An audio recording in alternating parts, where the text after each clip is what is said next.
ladies, a very good afternoon. It is Niall Boylan with you for the next hour or so. We couldn't resist but to do the podcast live today after the events last night in Newtown Mount Kennedy. And it's not just Newtown Mount Kennedy. Of course, it's all over the country for the last 2 years. But reading from the Irish Examiner, you would be fooled into believing there was a different story going on. 5 people have been charged and are due to appear before the courts after the Gardaí say they came under attack while attending the scene of a fire at the disused property at Newtown Mount Kennedy, County Wicklow. The site has been mooted as a possible accommodation site for international protection applicants, and protests have been ongoing at the site at River Lodge, also known as Truder House, in Newtown Mount Kennedy in recent weeks, following confirmation that the Department of Integration was assessing its grounds for the housing of up to 160 people seeking international protection. 6 people were arrested last night, and 3 men and 1 woman since have appeared and been charged for public order offences and are due to appear before the district court today. Another man was charged and released to appear before the court at a later date, and a teenage boy was released without charge, and a referral will be prepared for the youth diversion project. A number of people gathered at the location yesterday, and the situation intensified, I believe, during the evening. The Garda Commissioner Drew Harris said the events of last night and targeting of gardaí was unacceptable. Speaking during a visit to the site this morning, Mr. Harris said, this is Drew Harris, of course, there were very unacceptable scenes seen here in terms of protest, which then turned into violence. Attacks on members of An Garda Síochána were subject to verbal abuse and attacked with stones and rubble, which were thrown from the fields. Now, I put a comment up this morning, and I want to read it out to you on Twitter. It said, shocking to watch this video and realise that it's a small rural town in Ireland. Now, I will be the first to agree, by the way, that there are a small number of agitators involved in all protests. No matter where the protests happen in the world, there's always going to be agitators. But most will be just concerned, frustrated, voiceless men and women and locals. And it's important, by the way, that we condemn all criminal behaviour or attacks on Garda Síochána if indeed that happened. And there are no excuses for violence. Peaceful protest is your constitutional right, but criminal damage or violence is not a right under any circumstance. In the video, and I'm going to play the video now, just before we go any further. Let's just play the first video. This is kind of, I think, when it really all got worse. Tell the women to come up front! Women up the front! Come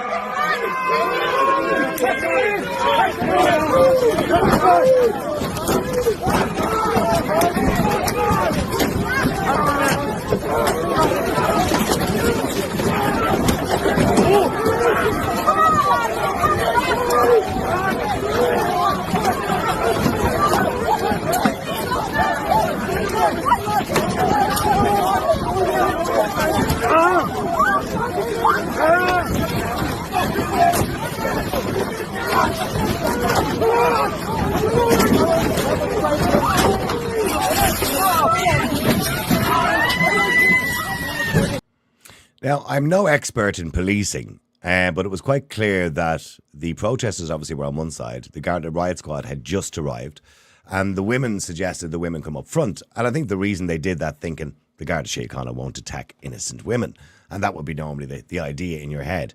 But you can see clearly there that the guards stormed them while their backs were to them, which I thought was probably unnecessary policing or forceful policing. Anyway, you know, in this video, you can see the riot squad attacking while women have their backs to them, indiscriminately spraying large volumes of pepper spray. One guy on the right-hand side was spraying all the pepper spray. And this type of policing is not what we're used to seeing in Ireland. We're certainly not familiar with it. And it's easy to pass judgment on protesters, but these citizens' frustrations are a result of a very dangerous immigration process. And we have seen that all over the country over the last 2 years. Who do we blame for all of that? Do we blame protesters? No, that's too easy, isn't it? You know, yes, there are going to be agitators. But most people who are protesters at these sites all over the country are just people who are showing concern about their local town, the lack of services. Maybe they have security issues or they feel unsafe. But those concerns are not being taken into consideration because there's no transparency, no communication from the Department of Integration. You're just told you have to put up with it and that's the end of it. All because of a reckless immigration policy, which is about to get an awful lot worse because we're now seeing the Rwanda bill in the next 6 weeks being passed in the UK, which is now going to encourage lots more people to come to Ireland because, as the Minister has already said, 80% of those coming to Ireland are coming through Northern Ireland from the United Kingdom.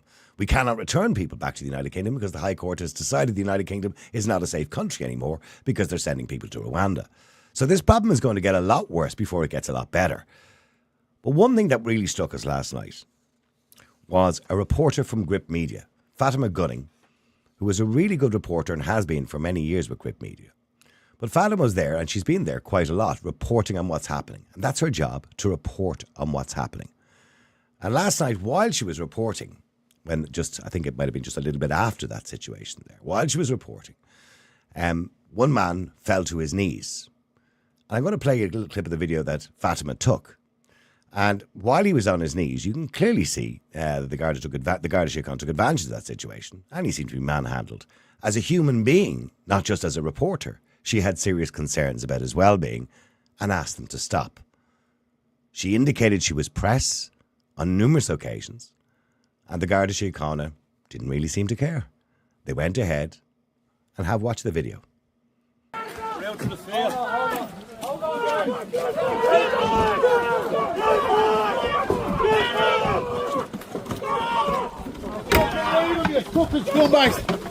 He's on his knees! I'm a journalist! Press! You're pepper spraying press! You're pepper spraying press! You're pepper spraying press!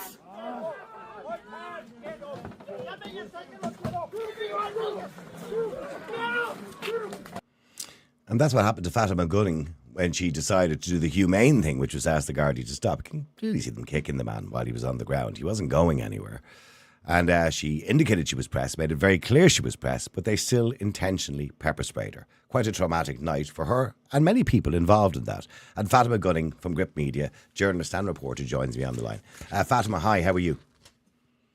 I've had better days, but I'm still alive and kicking, as you can see. It's been a sleepless night, I imagine. That's quite traumatic. I remember as a young reporter many, many years ago, I was in a similar situation to yourself, and I was attacked up until I ended up with 3 broken ribs, a busted eye in hospital. And I know how traumatic that situation can be and very difficult for you. I'll come back to that in a minute. But, you've been reporting on what's happening in Newtown Mount Kennedy. This has been going on for some time now. And generally speaking, when you've been there, how have the protests been? Have they been peaceful, or is there quite a lot of interaction with Garda Síochána and, of course, the workers that came yesterday to start working? Well, I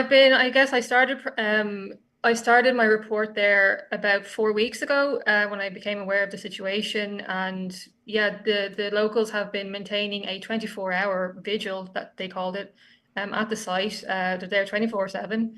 They're made up people of all ages. Like, I will say that since the riot squad started to appear on the scene Monday of last week, there's no more kids there. Up until that point, there had been kids. It was, I don't know, almost a little bit like a camp out vibe, because they had a community atmosphere. Yeah, really. And I did see them like talking to the Garda Síochána, like having chats with them. Like, obviously, there were points where they were frustrated, like, because they don't want this thing to go ahead, and the government is, pushing it through literally at the point of a baton now, even though they've tried to pursue legal avenues. Like, they're looking into the ownership of River Lodge, even like, they've looked for environmental impact reports, which I believe are outstanding. They have expressed concern for the suitability of the site to house people, because I actually did a report on HICWA findings from the running of IPAS centres, and some of the people living in tented accommodation, military style tents, which is the same thing that's being used in Newtown Mount Kennedy. Sorry, it's hard not to run out of breath on that word because it's so long. I know. But the men that are housed down there in other parts of the country said that they were cold, that their belongings inside were wet, and that they couldn't sleep because there was basically lights on inside the tent 24/7. So it's obviously not, I wouldn't want to live like that. So had there been any kind of violence or, situations, in the last 4 weeks that came anywhere close to what happened last night? No. Okay. So what time did you arrive there yesterday at? So I went there during daylight. I think, Janie, it must have been around 2 or 3 o'clock, and there wasn't that much happening. I just looked around, just, to chat to a few people, see what was happening. And there, at that point, I was told that an elderly man who uses a walking stick had been arrested. And there was an ambulance on the site. There was a lady there who the ambulance was called for her. And I did speak to her, and she did say that she had a kind of an unpleasant interaction with at this point, I think it was the soft cap riot squad. So the guys who Yeah. just wear the caps and the Yeah. kind of Baseball caps. Yeah. Yeah. Yeah. Yeah. So, and then there wasn't really that much happening. So I went home to like do other reports, and then I became aware that the situation had kind of gotten a bit worse, that there were more public order unit there, and that they were pepper spraying people. So I went down to just see what was happening. And yeah, like I think the missing piece in the puzzle with this for me is like I don't actually know why the public order unit were deployed. Because the suggestion was from the Garda Síochána that there was a fire, and because the fire had been set or started at a disused building or beside a disused building, that, you know, they believe things were getting out of hand. That's what their suggestion is, and that's why the public order unit were called. Well, no, because the public order unit were already on the ground before the fire started, so Okay. they were already deployed. There was a small number of them on the scene. This is all before the fire, by the way. There's a small number of them on the scene that were standing behind the soft cap guys. And then I heard locals saying, oh, like two cars, vans with police have been seen passing the Glenview Hotel. So about 15 minutes after that, obviously they were already on their way then. So this is before the fire. Then about 15 minutes after that, they arrived on the scene. Fire was set to a bunch of pallets that had been, I think they had originally been forming part of a makeshift blockade of the road. And like somebody, I don't know who, had like pushed them to either side of the road. And like, you know, because of that, they had been kind of stacked against the wall that forms the exterior wall of a small cottage kind of house. The old disused building, yeah. Yeah. So there was no danger to anybody. It was a disused building, although, you know, we don't obviously condone any kind of criminal behaviour. But so the scene that we seen in the first video there was when they had just arrived, because we could, if you went to 20 seconds before that, because we edited it, they all got out of the back of the vans, and that's when they literally just arrived. And was that when the real violence started, just when they arrived then? I guess you could say that it was. I mean, yeah, like I don't know why they advanced. Like if you look at that footage, it looks like that their advance is at least semi unprovoked. Like I guess if they were here, maybe they would say they were trying to get towards the fire that had been started at that point.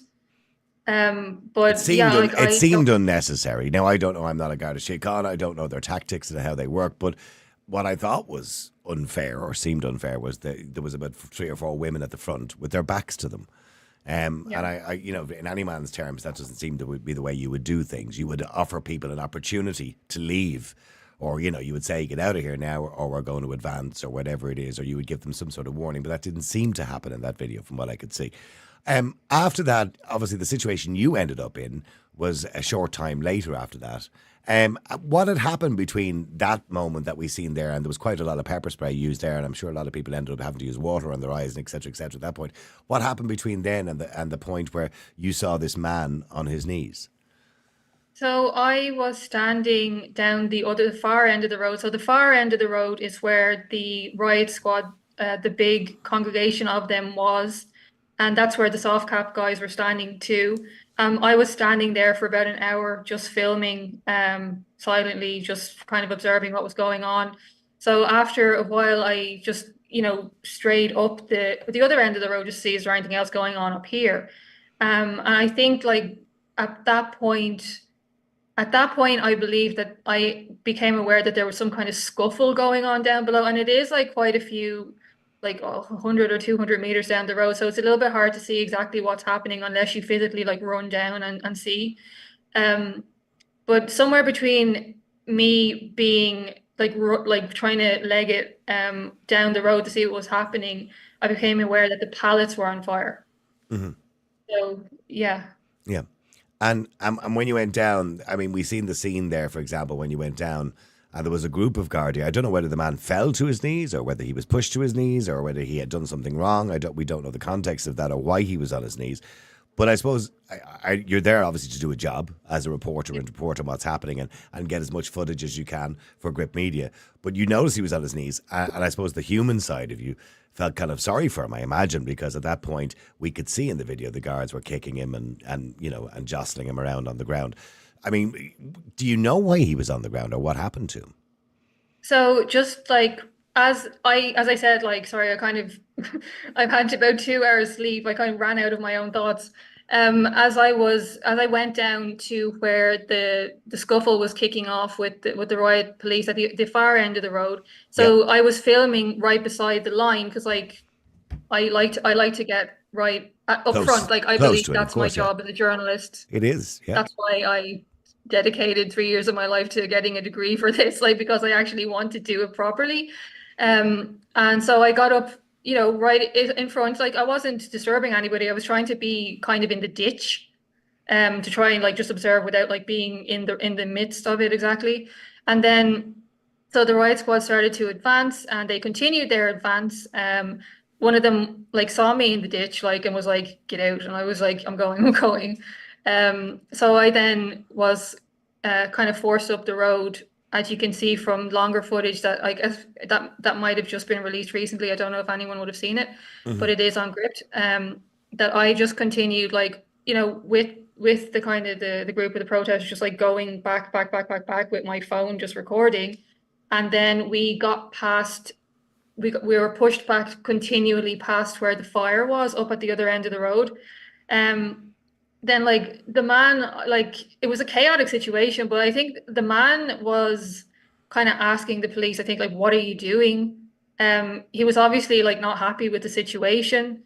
I think he did at one point kind of walk back towards them. As we were retreating, he kind of like went back towards them a little bit, and then he got pepper sprayed. And then like, so he was on the, like, I got pepper sprayed yesterday and it's not nice. No. So no. He was. I've never been pepper sprayed, but I'm sure it isn't nice. I know we all know what it's like just to get something in your eye. You can imagine 10,000 things in your eyes at the same time. So from the pepper spray, obviously that brought him to his knees. Yes. Yeah. So he was on his knees, like, and I'm imagining that he mustn't have been able to see. So like, while he couldn't see, like if you can't see and you're on your knees, you can't run away, obviously. Yeah. So in the midst of that, like they kept coming and they like kind of surrounded him, and then I saw like legs flying, kind of kicking and stuff. No, you can see in the video they're kicking him. You can see that they're kicking him in the video. Yeah. So then, that wasn't nice. You kind of shout. I know from a human point of view, not as a reporter. You saw this and you went, I can't remember exactly what you said, but stop. What are you doing? I said he's on his knees. Yeah, he's on his knees. That was my exact quote, because he was on his knees. And that's what anybody would shout in that situation. If I was there, I would have said exactly the same thing. Lads, give him a break. He's on his knees. You've already got him, so to speak. You know what I mean? There's no need to continue doing that. And that's what anybody would be thinking. I wasn't telling them to, like, obviously say, like, he's on his knees. I was trying to point out that the dude is, like, incapacitated. Like, please stop kicking him. But, So at that point, then, they turned on you. And you could see them advancing towards you, and you shouted on numerous occasions that you were Gript Media, that you were press, but that didn't seem to matter. They still pepper sprayed you. That must have been a horrible feeling when they pepper sprayed you. By some miracle, and I guess I pay my guardian angel overtime, it didn't go right into my eyes, even though they sprayed it directly at me. So it got me a lot here. Like, I have makeup on, put on a bit of slap for the Niall Boylan show, but like, I'm actually kind of all gross and flaky here, and it got on my eyelid. So after a while, it braided down into my eye. It kind of got in my mouth. It's all over my hands, because you can see that I put my hand up. That's right. Yeah, and then obviously, like, it's all over my hands, it's all over me, and my hands were burning all night. It was really unpleasant. Yeah, for people who don't know, pepper spray is not just about your eyes. If it gets on your skin at all, it burns as well. I mean, it's not pleasant. And by the way, there is a protocol. A Garda Síochána do have a protocol in the use of pepper spray and how to use it and when to use it and when is the right time to use it. I've seen a lot of different videos last night and scenes that I could describe as unsettling to watch. Actually, just while you're there, let's just play that last video, which I don't know where this particular video came from, but I know it was Newtown Mount Kennedy last night, because after the incident with Fatima, the guards then start following people into the village and into the town. And there was almost, seems to be, like a curfew at one stage. And I found the whole thing unsettling, and I don't know the context or the background behind it. But have a quick look at this final video, and we'll continue talking in a second. on the Section 8 of public order. We live here. We live here. We live here. We live here. Go! Move back from here now! Coward! They're lying! You're the coward! Move! Fuck you fucking cunt! You cunt! You Oh, my fucking eye! Ah! Oh! Now, I don't know whether the people live there, but they told the guards they lived there, and I'm assuming the guards really should kind of look into whether they did live there before they start attacking people. And I don't know what their involvement is beforehand, but no matter what the involvement is, I find it difficult to come up with any reason as to why you would use that kind of force when people didn't seem to be a threat at that particular time. Anyway, I just thought I'd play that as well, because I think the whole thing comes together. Now, there's no doubt, Fatima, that there are agitators. I mean, when you've been to other protests too, I'm sure, many other protests, because we've seen quite a number of them over the last 2 years. I mean, there are no doubt there are agitators within protests who like to see trouble. But the majority of people wouldn't be like that, would they?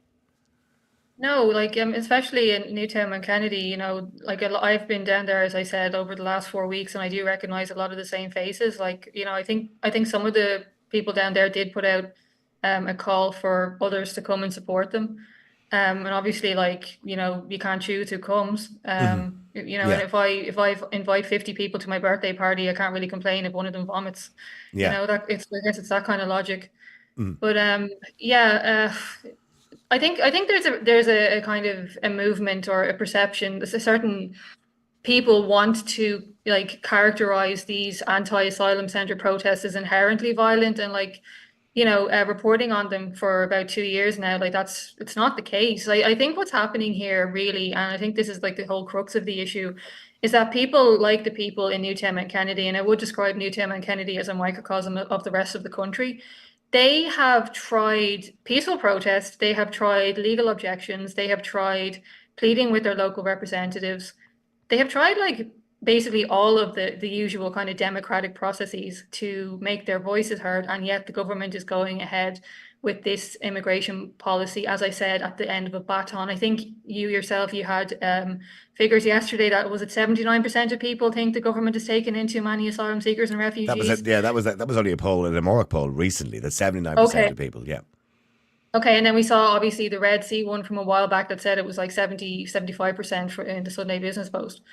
So, you know, the majority of people, I think we're safe to say in Ireland, do not agree with this. And yet the government is using, and, you know, maybe we could even say abusing the police force to force this through. And like, I did chat to some gardaí, some ordinary ones there about a week ago.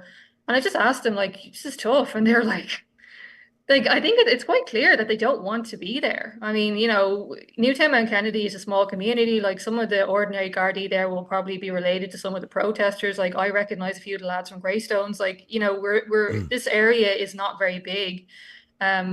So yeah, it's. And in relation to yourself, I mean, I remember back in 2002. You won't remember, Fatima, because you're probably a lot younger than me. But in 2002, we had a thing called the May Day riots in Ireland, which was to reclaim the streets. And most people remember this. There was a particular cop called RoboCop, was his nickname at the time, because he beat a lot of people. Now, he was later found not guilty of any charges, although he did hit a lot of people over the head with nightsticks. The guards all removed the numbers.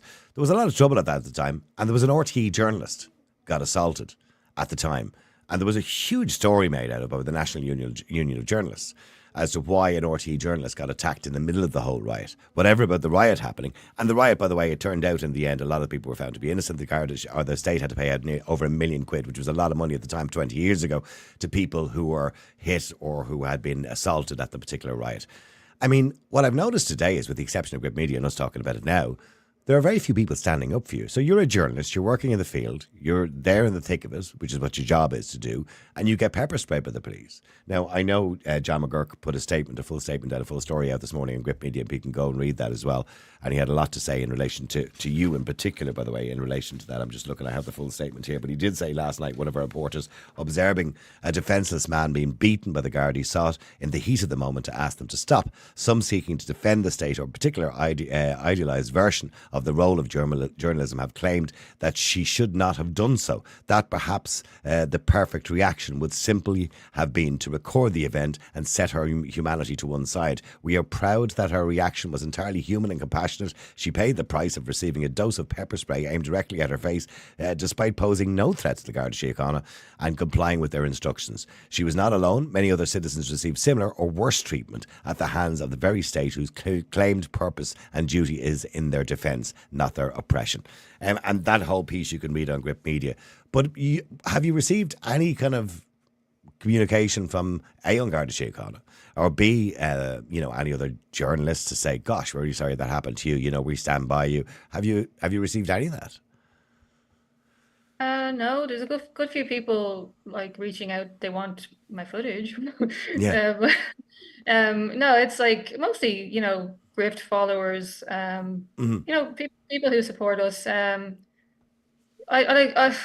just think, regardless of whether anyone likes me as a journalist, like you absolutely don't have to, that's your choice. But, we can't really have a situation where members of the press are essentially prevented from reporting on volatile situations unfolding in the country. And I think, as John wrote, that this kind of thing, it's probably going to get more common rather than less common. Mm-hmm. And, I would encourage other journalists to, report from the front lines, because like during the Dublin riots, there were a lot of journalists on scene. Like I saw the RT van, and like there are obviously others that I wouldn't recognize. But they were reporting from behind a massive Garda barricade and a line of gardaí up like near the back of the Ambassador Theatre, which is like hundreds of meters, like 100 meters from where the actual action was. So I'm like, were you really reporting on something that you didn't see? Like my whole ethos, and like, I'm not some kind of Arnold Schwarzenegger. I'm 5'6" and I'm on the skinny side. If anyone's ever, you've seen me in person, but I'm not any kind of hero. It's just, I just feel like I have to do my job properly. I just feel like the Irish people, I owe it to them as somebody who has taken on the title of journalist. I owe that to them. To report on the facts. Absolutely. Yeah. And why else would you do it? Well, look, Fatima, I wish you well. Hopefully it wasn't too traumatic, and hopefully you'll recover from the trauma of it, apart from the physical injuries, which, as you say, you have your schlap on today, so you've covered it up quite well. Listen, thank you very much indeed for joining us, and I'm sure we'll talk to you again very, very soon. Fatima Gunning from Gript Media, thank you. There you go. That's Fatima Gunning, Gript Media. A lot of our callers, by the way, getting on to us today as well in relation to what happened last night. I want to know your thoughts on it, and not just on what's happening, by the way, in Newtown Kennedy. It's a hard one to get out, isn't it? Newtown Mount Kennedy. Of course, what's happening there. I mean, what's happening there, I did say earlier on, there are always going to be agitators. Always. You're going to get a small percentage of agitators. Most of the people that are there at these events or protests are usually peaceful protesters who get frustrated and they're concerned about their local communities. But this is happening widespread across the country. So who do we blame for that? We can't blame protesters for that, because they wouldn't be there if this wasn't happening. We blame a government that has an immigration policy that's out of control. I want to go to Rob Carey. Before I do that, I want to go to Joseph if I can. Joseph, hi, how are you? No, thanks for having me on again. Thank you, Joseph. Joseph, I mean, those scenes that I played, particularly that one, by the way, where, the riot squad are in the middle of the town walking into people's, well, it looked like somebody's garden. I don't know whether it was a park or somebody's garden. And the people saying, we live here, and they didn't seem to be a threat to anybody. And they're attacked with pepper spray. I mean, it just doesn't look right. It's kind of reminiscent of Belfast in the 1970s. Exactly. Now, you have to ask yourself, is this the type of actions of a government that is leading the people by consent? Or is this a kind of authoritarian regime coming to power? And that's what it really seems to me. Every time I get on, I do kind of repeat myself, everything the government does is bad. So we definitely need them out. And this sort of thing, when they come in with armed guards to club people and to mace people and do whatever, that cannot be allowed. This should be the type of thing that causes massive protests and, shuts down the government and just demands an election right here, right now. That's what we need to do. We can't be protesting. There's a protest up in Coolock. There's one in Newtown. There's a few others around. I mean, there's a lot of places where there's not currently one. There might be in the future. But everyone needs to be prepared to say, look, I'm not going to wait until they do that. I'm going to go to the Dáil and we're going to protest and we're going to say, government out right now, this is not the leadership that we, wanted. By the way, I want to reiterate again, I 100% condemn all forms of violence. And people shouldn't be setting fire to things, and people shouldn't attack Garda Síochána and all that kind of stuff. So I think we all know that shouldn't happen.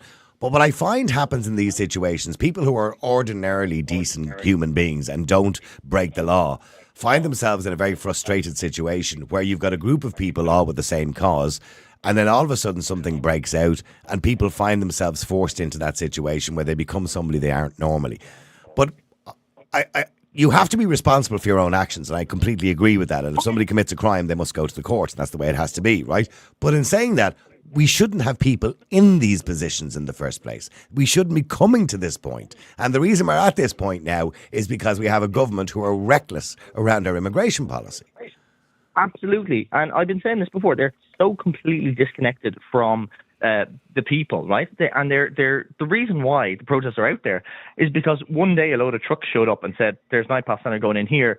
There was no communication. There was no community consultant. There's no support for the community. What are they going to do with 900 or however many, random people from anywhere in the world with any background who may or may not have been vetted? What is that going to do to their community? You've been at this particular protest once or twice, or you visited it, I believe. Yeah, I have. I was out there. Now, this is at the start when it started up. Peaceful people, families, mothers, people with kids, the local community, everything you'd expect. The same type of people to be at a bake sale. And they've been at it for weeks, 24 hours a day, all good, honest people saying, look, And what is their concern? And Fatima mentioned, of course, they had concerns and they had put in legal objections in relation to fire safety and HICWA reports on the building, etc., etc. But what is their major concern? I mean, Newtown Mount Kennedy is not a big place. So what's the major concern? I mean, a massive dump of, some amount of people with no communication into your community should be a thing for worry for anyone. You can't get an extension on your house without getting planning permission, without putting it in the paper, without all this and that. But suddenly they can completely, destroy a community or distort the population, the demographic there, by dropping in a load of people that, have no reason to be there. I mean, why are the government so hell-bent on saying we have to sort this out? We have to get these people in here and completely ignore the people who, are electorate. And it's not, by the way, can I point out, this is not going to be short-term. People know that. It ends up as long-term. Yeah. Exactly. And it could expand once they get some in. They'll disappear into the community, and then more people fill those tents, and they disappear into the community, and more people fill those tents. It's an absolute disaster. And it's a sign of a government who are no longer representing or caring for the needs of the electorate. Now, this is the type of thing in historical context, if anyone tried to do this, there would have been a revolution, there would have been a fall of government, there would have been people charging the Bastille or whatever. I don't know why people aren't more up in arms about this. Like, this is the thing, we should be demanding an election right now. The people at the protest are being condemned in all the newspapers today. They're being condemned by the media. You've heard what Drew Harris had to say about it, and you've heard what the ministers had to say about it, the Minister for Justice had to say about it as well. So they're condemning people. 5 people were brought to court this morning. So... We shouldn't be listening to their opinions. The people who are actively harming the community, we shouldn't be caring about them. We should say, go stuff yourself. I'm not allowing this in my country, at any part of my country, even if I don't live there. And we need to pull the government out to account and say, look, you are harming us. You are not representing us. What you're doing is wrong. We need you out. Okay, well, hang on for a second, Joseph. Stay there with me because I want to go to Rob Carey. Rob is running as an independent candidate in Bray West, and has been at the protest a few times and witnessed, by the way, one arrest there a few weeks ago. Rob, hi, how are you? Hi, how's things, Niall? Thanks for having me on. Good. I mean, look, Newtown Mount Kennedy is certainly in the news today for all the wrong reasons, it seems. I mean, I don't know exactly what happened there last night. I can only go by some of the videos that I've seen online. Some of them look atrocious. But in saying that, Rob, you've been there, like Joseph, you said up to recently, it was peaceful enough. Yeah, absolutely. I mean, I've been there, I don't speak for the people in Newtown. I'm not from Newtown, but I did drop down a couple of times to support. And I mean, I found exactly what you'd expect to find in a quiet Wicklow rural town. I found there was pregnant women there, there was normal working men, there was elderly people there. They weren't some kind of like, far right trope gang. They were genuine people and with really legitimate and valid concerns that should be should be taken on board. But sadly, they've been ignored. And at this point now, after like 6-7 weeks now, I think, of a 24/7 vigil, basically, that's been really respectful and well ran and peaceful. And they've been basically, facing this situation where somebody somewhere took the decision that they were going to escalate this situation by sending in, according to the Garda statement, 50 gardaí, full riot gear, cans of pepper spray, and all of a sudden it ignites. And I've been reading some of the responses and again the Garda statement, and it's talking about how the Garda were attacked. But I find that a little bit implausible because, I mean, I wasn't there. I don't know exactly what happened and what triggered off the violent scenes. But I find it hard to believe that after 6-7 weeks of a peaceful protest, these people will suddenly decide that now that there's 50 gardaí, with batons and riot shields and pepper spray, now is our time to switch from a peaceful protest to a violent protest. I just don't really find it plausible, to be honest. I mean, there was rumours circulating. Yeah, there was rumours circulating yesterday, of course, that some workmen had arrived with JCBs to dig foundations or whatever they were digging. I could see some of the digging going on or whatever. There was interactions between some of those workers who were wearing masks and balaclavas with some of the locals of the area. There was a lot of name calling going on. There did seem to be an escalation, I suppose, of the abuse that was going on yesterday, didn't there? Yeah, I was down there yesterday. I was down there yesterday morning. I left at about 12 o'clock, and there was a steady build-up in the Garda presence. And there was back and forth, verbal back and forth going on throughout the day. But that wasn't. I don't think that was massively unusual. I think in a tense situation that's going to happen. But there's a big difference between verbals going back and forth, and then all of a sudden the Gardaí come in with the riot shields and where was the? I'm trying to establish where the start of the violence is. We played that little clip earlier on where the Garda Síochána got out of the back of the van in their riot gear. Were there for about, say, 30 seconds. And you could see a load of women saying, "Lay women up the front," because obviously they thought, the guards won't attack us if the women are up the front. And they had their backs to the riot squad. And then all of a sudden the riot squad just charged and started beating everybody and pepper spraying everybody. So was that the point the violence started, or was it before that point? I really don't know. Like, when I was there, I was there yesterday. I was there for about an hour and a half, 2 hours, and it was in the morning. I've been watching the videos. I briefly communicated with some of the protesters, but I haven't been able to figure out exactly when it all kicked off. But to me, the clear escalation occurred when somebody made a decision to send 50 Gardaí down to this country lane, to a protest that up until then had been peaceful. I mean, I think that has to be seen, at least in some regard, as an escalation and a contributing factor to what followed and the scenes that we saw up and down Newtown, which were absolutely crazy. And I mean, somebody needs to be held accountable for this. And I know what you're saying about the media seems to be, with obvious exceptions, and Fatima in particular, the media, I was listening to News Talk this morning, and it seems like the normal kind of government/mainstream media bubble seems to be lining up against the protesters, and they're lining up alongside the NGOs who were against the protesters, and Fine Gael and Fianna Fáil. And by the way, we shouldn't be seeing these protests. Yeah, I mean, look, don't get me wrong. We shouldn't be seeing violent scenes. This is not what we want in Ireland. This is not the Ireland we love. This is not the Dublin we love. This is not the Wicklow we love. This is not what we want in society. We don't want to see running battles with Garda Síochána in the middle of towns running around with riot gear on them. But who do we blame for all that? In a bigger scale, and I know you're running as a candidate, by the way, in Bray West, by the way, as I am, to remind people again, running in the European elections, but I know you're running as a candidate in Bray West, and good luck at that. I know immigration is one of the big things this year, of course, for getting elected, between the local elections, the EU elections, and of course general election next year, because immigration is a big problem in this country. It is a big talking point for everybody.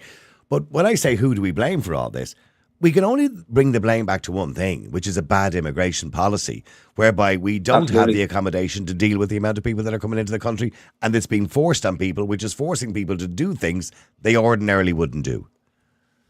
I mean, yeah, I think that's quite clear. And the thing about it is there's an attempt to kind of label people who says anything negative about immigration as racist or far right.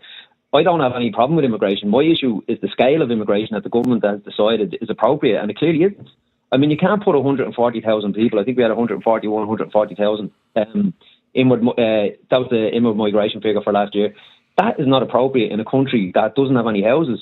And in addition to that, the nature of some of this immigration, like what is going on in Newtown is absolutely ludicrous. There's nobody who could possibly stand over a decision whereby, let's put 160 men that we don't know anything about into a field in tents on the outskirts of a random village in Wicklow, where we don't have any supports for them. We don't have any. We don't have medical care. We certainly don't have appropriate Garda numbers, despite what you're seeing last night.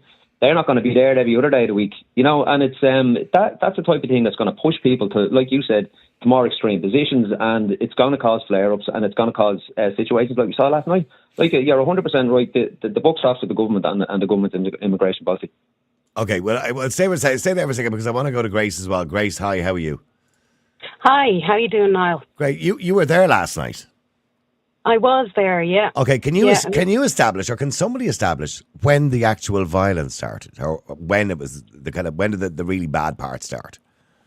Well, I suppose we always feared that it was going to turn nasty, because everything that we were standing for and asking for was just getting bulldozed over, and nothing was being done by the rules, so to speak. Environmental assessments, health and safety, deeds of ownership. Nothing was being shown. There was a lot of underhanded tactics. So I suppose it's a gradual build-up. An elderly man got arrested, and he absolutely got arrested for no reason, and they were very, very rough with him. And that's gonna make people angry. So and when you say for no reason, just to give me some indication, what was he, just walking the wrong way up the street, or? I believe, they were all coming at him. And these were the soft cap Garda Síochánas at that time. Okay. Yeah, and he had his walking stick, which he lifted up to say, "Don't do," and they just went for him. Okay. They absolutely just bulldozed. He was in offence, he wasn't a threat, and then of course, a later point, they came and the pepper spray came out with no due cause. They should have been trained better, and I believe there is a protocol. There is a protocol around using pepper spray. Exactly. It's not just willy-nilly like they did. I mean, we've all seen the videos of Fatima, and that when it first came out, it was the same story. Everybody was sort of they were pushing the people back, and they all were ready with their batons, and they just lashed out. Nobody, I think, was expecting it. Maybe some people were, I don't know. I was in the background looking, and they just whipped out the pepper spray, and all of a sudden Did you get hit with pepper spray? No, I didn't. Okay. No, I stayed back, and I was nervous. I'm not a troublemaker. Yeah. I've been peacefully protesting, and I thought peaceful was the way to go, because that's the kind of person I am. I thought, the legal things have to work, because there's so many wrong things. There was big flatbed trucks coming out of the site with false regs on them. Mm-hmm. And nobody cared. They've been driving up the M50 or down whatever they did, with false regs. There's so many. I've seen some of the workers arriving with balaclavas and everything on them as well. Balaclavas, that's and attitude. It all seems quite sinister. Yes, no, there's no doubt. It comes across very sinister. But in saying they'll say they're doing it for their own protection, but they can say what they want. I mean, what's happening at the moment on a bigger scale? I was talking to Rob there a few minutes ago. I mean, look, this is not the first protest in Ireland over the last 2 years. It seems to be a weekly event at this stage, and it's a bigger problem. And people are going to say, those on the other side, Grace, will turn around and say, well, why are you protesting against it? What's wrong with 160 people, who don't have somewhere to live, living in a field up the road from you? That's what they'll say to you. Yeah, well, I would say to them, put them in a field beside you. Or, it's quite simple. And what we said all along, if this was families, we wouldn't have even been there. If this was 160 men from Greystones, we would still have had, our concerns. Because it's not going to end. What are they going to do all day? They've got their money, they've got their food, they've got freedom to roam around our little village, GAA, schools, playgrounds. It's, we've all heard the stories, obviously not in the mainstream media. So your concern was security? Safety. That was my number one reason for being there. I'm a mother, and I have daughters. I have daughters and a son, and absolutely, my number one reason for being there was safety. Was there any And then communication, by the way? Was there any communication from the Department of Integration with the people that were there to say, well, look, let's have a meeting in the local community hall. We'll trash out your concerns. If there's concerns about safety, we'll supply an extra few guards. Was there any communication at all from the Department of Sure, Integration? there was a meeting there a few weeks ago, and 3 of the protesters were invited, and there was a load of politicians and apparently someone from IPAS. But sure, it was a box-ticking exercise. There's no doubt about it, because, they listened and nod their heads and stuff. But sure, it didn't actually mean anything. Yeah, but it was happening, as far as they were concerned, it was happening whether you liked it or not. Yeah. It was a box-ticking exercise for them, so they could say, oh, we had a meeting with the people. But at that point, they had already started the works in the ground. And there was never any word about it before, because they were doing it on the QT. And only for the walkers on this lonely country road noticed something was happening. And they, raised the alarm. Sorry, Joseph, you wanted to say something there just before I let you go, Joseph. You want to say something in relation to what Grace is saying? Go ahead. Well, kind of reiterating the point I said before, the government has absolutely no mandate to do this. Like, why are they prioritising this, putting in the centre, over the will of the communities? This is not what we voted for in 2020. And they know, and we all know, if there was a vote on that, a referendum, it would be an overwhelming no to say, like, well, of course it would, because with the Red C poll and the poll last week by Amórach, which is 79% of people in this country, according to the Amórach poll and the Red C poll, 75% I think in the Red C poll, said they believe we have let too many people into the country. So the overwhelming majority of people are not in favour of what's going on at the moment. Yeah. Well, then, if that's the case, why do you think the government are doing it? Here's a bunch of people who want to get elected next year. So why would they be doing this? I think the very highest level of this government are not working. They may have realised already the situation's so bad they won't win again. They might as well get a nice advisor job in Europe or something. We'll see what happens after the election, but they're definitely not getting elected again based on what they're doing. Now, I just want to say, because I have to shoot off really quickly, Rob Carey is a great man. I'll be voting for him, and I encourage everyone in Bray West to do the same. All right, thanks. I'm sure Rob is delighted to hear it. I'm sure Rob is out canvassing as we speak. Rob, is there anything else you want to say there just before I let you go? I want to keep Grace there for the moment. Is there anything else you want to say, Rob? I'd just like to say I think it's kind of beholden anybody who is going to stand in the local election to come out now immediately and publicly back the people in Newtown. And even better still, go down to Newtown, show your face, talk to them, listen to their concerns, and hopefully, fingers crossed, on the far side of the local election, we'll have enough people in the councils around Wicklow that we can put an end to this.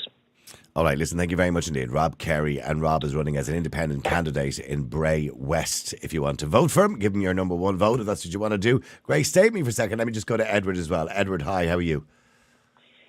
Good afternoon, Niall. Edward, from what I'm hearing, and if I was listening to the media all day, I'd be forgiven to think that, that the locals went nuts last night.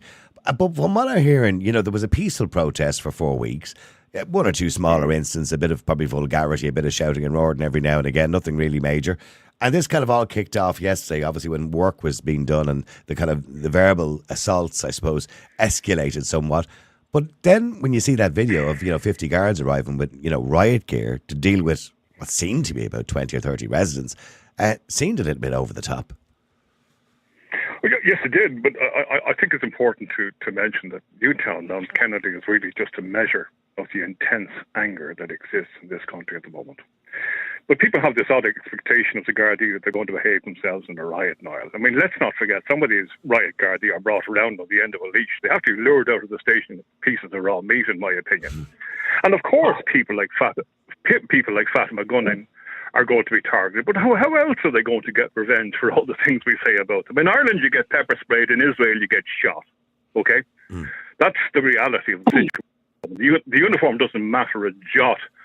But when somebody's thrown half the side of a hotel at you, you're going to want to kill them back. And that's what we're looking at here. We're looking at an absolute shit show. And how do we resolve this carry on? It's been going on for 2 years now, by the way. And again, I want to reiterate, I don't condone any types of violence or criminal activity by anybody, including members of an Garda Síochána if they're guilty of that as well. But so how do we resolve this situation? Well, the ballot box is probably the only way to resolve it, isn't it? Really? Because the government are not listening, are they? Yeah, well, you kind of asked and answered the question there in the same breath. But I mean, as far as I can see, I mean, we've got 7,300 failed asylum seekers sitting and floating around the country, okay? And Helen McEntee says she sent back less than 100. She sent back 3. 3, yes, according to Michael McNamara, 3 people, yeah. Yeah, 3. Yeah, and these were back to out of a number of countries who had accepted them back. By the way, who said we'll take them back, and they only sent 3. Correct. But the point that needs to be made here is, I mean, look at where are you going to put the 7,300? And now you're expecting people to stay quiet and shut up about it. I mean, when you're shoving them into local communities, because that's what's happening. But there's a bigger problem here, Edward. This is going to get this problem. And I only spoke to Nigel Farage come back about 4 months ago, and Nigel will come back on with us again next week. But he was talking about the Rwanda bill at the time. Now, the Rwanda bill has now been passed and will be passed in 6 weeks' time. So now we have a situation where the minister has already admitted 80% of the people that are coming into the country are coming from the United Kingdom. Now, clearly they're not fleeing war because they're fleeing the United Kingdom. So they're going to be coming, there's a lot more of them going to be coming here because they don't want to go to Rwanda. We've been told by the High Court in Ireland that we can't send them back to the United Kingdom because it's not a safe country anymore and it's outside the EU. So now we have a huge problem that thousands of people are going to be coming from the United Kingdom to a country that's already out the door. We can't supply accommodation for anybody. All we can supply them with is a tent, and a street to live on. And so where do we go from here? We've a Department of Justice out of control. It's completely out of control. Well, it is. And who is going to turn off that tap is the question. And I'm delighted the fact that you have decided and made the very sensible decision to run for the MEP position, because that's the type of voice we need now in Ireland. We don't need these aegis that we currently have. We need them out. We need people like you in, who speak the language of the people of this country, and who represent our views and represent our mood, as it were, because they're not listening to us. Let's face it, Niall, they are not listening. And they're not paying attention to the electorate. And they're going around now in a few weeks' time with one hand as long as the other looking for more votes. I would tell them to feck right off, the lot of them, and put in some decent politicians like yourself who will do the job that they've been elected to do. That's it. I mean, sorry, just to go back to Grace. Grace, do you think that's the only resolution now at this point for you and the locals is, well, firstly, the local elections in June, where you can bring in some councillors, independent councillors who might be on your side, but certainly the general election, but maybe by the end of the year. Is that the only course of action now? I think so. I mean, I don't see another way. I don't. And by the way, is the protest finished now? I'm assuming you're not there now. No, I don't know what's going on now. I believe they have the road blocked off, so... Yeah. And I believe that the migrants are in there and they have their whole thing set up, and so I don't know what's going on. But do you feel it's a battle? Sorry, go ahead, Edward. Life in the village is going to change for everybody, because as I said, I'm a mother. All I talk to is mothers, grannies, granddads, and everybody's having the same thing. I just started to give my child some freedom. They could go to the shop, they could walk to their friends. That's going to end because now everybody's scared. There's an underground. You have a right to feel like that, whether it's unfounded or not, we don't know. But you have a right to feel like that. No. Sorry, Edward. What are you trying to say to Grace? Sorry, look, the Gardaí are a punch bag for a lot of the anger that exists right now. I mean, there's no point in attacking them. I mean, they're going to do exactly what they've always done, which is attack back, and they're not going to behave themselves, let's face it.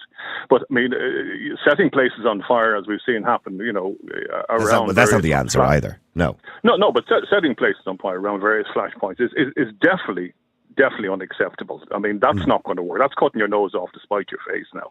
I mean, whatever. Well, no, all that does is, and we've seen that during the riots in November, all that does is gives the government a reason to give out in the Dáil and call people like Grace right-wing. So all that's all that does. You know what I mean? And it sends them straight back up to Mount Street, and they start shitting all over the pavement like they've been doing for the last several months. Come on. Let's just call a spade a spade. That's not acceptable either. So really, they're just running them around the country. Where will we put these devils? But the whole point about it is somebody needs to close that door that we have opened up to them. Because, as you rightly pointed out, Rishi Sunak now is going to cause a deluge of migrants to head our direction. It's one of the big stories on Sky News today. That, it talks about... all the boats are going to come our way. But that's what it says. It says on Sky News today that the majority of migrants that normally would be coming into the UK will now go to Ireland because they'll fear being sent to Rwanda. Yeah, but wait for it. Who is going to police our waters? We don't have the resources or the Coast Guard. The biggest problem we're going to have is that there's thousands, and I mean thousands of migrants currently in the United Kingdom awaiting that decision, wondering, am I going to be kicked out of the country? Now they know they are going to be kicked out. They're going to be sent to Rwanda. They're now going to be doing what every other one done, which is go to Scotland, across the border into Belfast or into, Larne or whatever, from Larne over, and get the bus down to Dublin. So how do you stop that situation when it happening a man in the middle of the road in Uri? You don't under the EU migration pact. And secondly, there's one more important point here that was left out of the narrative, and that is Poland now are considering sending over 650,000 Ukrainians out of the country back to war against Russia. Where are they going to go? They're certainly not going to wander straight over into a war zone. They're going to come over here. We are basically a nation of Egypts. The amount of people that we let come into this country willy-nilly with no checks or controls. And secondly, when we do let them in and they're meant to be sent back, we don't. No, I get it. Grace and Edward, listen, thank you very much indeed to both of you. Let me just go to, who have I got to first? Malachy, how you doing? Sorry, I've got to get through people very quickly because I believe I have a ton of callers to get through. Malachy, hi. Oh, sorry. Go ahead, Malachy. Good afternoon, Niall. Malachy, I mean, the events last night, I mean, look, it's despicable on all sides to see that kind of violence happen. That's not the Ireland I want to represent. On all sides. This was one-sided attack on a peaceful protest by state forces. It was only a matter of time before they done this. And Simon Harris, when he spoke at his Ardèche and said, you've seen nothing yet, this is what he meant. This is the clamping down of any dissent in this country. Simon Harris and the two Harrises are out there this morning supporting the police and saying that they've done a great job. It's not a great job to batten women and men. It's not a great thing to be pepper spraying people. That should be the last resort for any situation. If this was in North Korea or China or Moscow, we would be told that it was an overreaction by the state and that they were attacking ordinary peaceful protesters. I was in Newtown Mount Kennedy with those people on last Friday, mainly women sitting around, mothers who are trying to protect their communities. And what we have now is a paramilitary police force under Drew Harris who thinks that this is Buntullet, that this is the Garavahi Road. And that's what we are facing. But why did this? I still can't get to the bottom of if it was a peaceful. But no, hang on, Malachy. Just answer this question for me. It was a peaceful protest. That's what I'm saying. There's no if about it. No. What I'm saying is, it was a peaceful protest. The reason I use the word if is because if it's a peaceful protest in the last 4 weeks, which it has been, and I've seen the videos, right? No, 6 weeks now. Oh, 6 weeks. Sorry. And all of a sudden, yesterday, it escalated into two big vans arriving with 40 or 50 guards in riot gear. And I seen the video of them attacking those women with their backs to them, by the way, as well. I mean, what made it go from that point to that point last night? What was the catalyst for that? Because we are winning, Niall. We are winning. We heard the rhetoric from them about people with masks outside O'Gorman's house. Yet we had masked police protecting masked workers going into that site yesterday. Is that a normal society? This is a political and NGO class who have lost the support of the people. This is now a dictatorship, and they should do the honourable thing, and Harris should be on the way to the Phoenix Park to resign and have an election, have a general election, and let's sort out then. And the people... So do you think that's the only way to sort out this problem is, well, we have local and EU elections on the way, but having a general election? Let me be very clear. We are on the precipice in this country of serious problems. And I'm not going to define where this could go. But I don't think anybody wants it to go there, Malachy. Nobody wants it to go there. What we have, well, it seems that the government wants it to go there. At this point, what we have are the elections in May. We have the major rally next week, and I call out, we will need hundreds more stewards for next Monday, for the bank holiday, because I have no doubt that the police will try and do what they tried to do in February and instigate attacks on our people, and we won't tolerate it. What we are facing is the end of our nation. We have a political class who just don't care about the people. And, you know, what all of the people on our side of the fence need to do at this time is not to be provoked by the state. There will be more of these actions by the state, and this is a deliberately designed to stop other communities standing up. And it's a deliberate tactic by the political and NGO class, directed by Simon Harris, by Drew Harris, and by Helen McEntee, the three most incompetent people who shouldn't be sent to run a bath, never mind run a country. We are in very dangerous times now. No, I accept that, and I don't want to see those scenes. As I said last night, when I saw those scenes last night, made those videos, it was reminiscent of what we would have seen in the middle of the Troubles up in Belfast back in the 1970s. Absolutely. Remember how the Troubles started, Niall, in 1969, when the B Specials, Drew Harris's buddies and his father's buddies. No, I again, Malachy, I say to you, nobody wants to see those scenes, but people feel the only way out of this now is a general election because they know the government are not listening to them. I mean, we only had the Amora poll last week, again, that said 79% of people believe the government are not doing this right and letting too many people into the country. So realistically, they know, the people know this, but they're not listening. They don't care. We've seen Michael McNamara question the Minister for Justice on the fact that 7,000 people were in the country that shouldn't be here, and only 300 of those people had actually been returned or deported or given a deportation order on that. And even in relation to countries that were willing to take them back again, the safe countries, only 3 people had actually been sent. The whole thing is a complete and utter shambles. But yet we've a minister on the radio yesterday smiling our brains off while she was talking about this wonderful package of the EU Migration Pact, which, let me tell you folks, is absolute and utter nonsense, because the EU Migration Pact, all it is more of the same. If they're incapable of doing it now, what makes you think in 2 years' time when they implement the EU Migration Pact they're going to be any better at it? They won't be. We don't need it. We already have the existing laws. Malachy, thank you very much indeed, and I appreciate you coming on the show. I have so many people to get through. Nicholas, hi, how are you? Hello, Niall. Formalities out of the way. I wish you every success once again with your campaign. Thank you very much indeed. Thanks. Now, just a couple of comments here. First of all, we have a totally dysfunctional government. It has ceased to function as a government when it allows this to happen. I have a slight bit of sympathy for Garda, who are put in the middle between people, but there are serious questions to be asked about. You live close to the area, by the way. I live just inside the Wexford border, but I have friends in Wicklow. I actually have friends in Newtown Mount Kennedy, and I can tell you from what I'm getting back is that the people in Newtown Mount Kennedy are traumatised now at this stage. First, they started off with being disrespected by the imposition of this migration centre, and now they've been traumatised and beaten up. If you look at and by the way, respect to Fatima Gunning, but why are the police attacking journalists?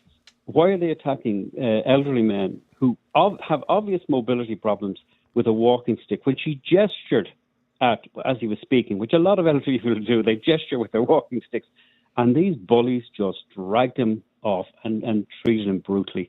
I mean, who in the police? Are the police out of control, or are they getting directions from their superintendents and so on to go out and teach these a lesson?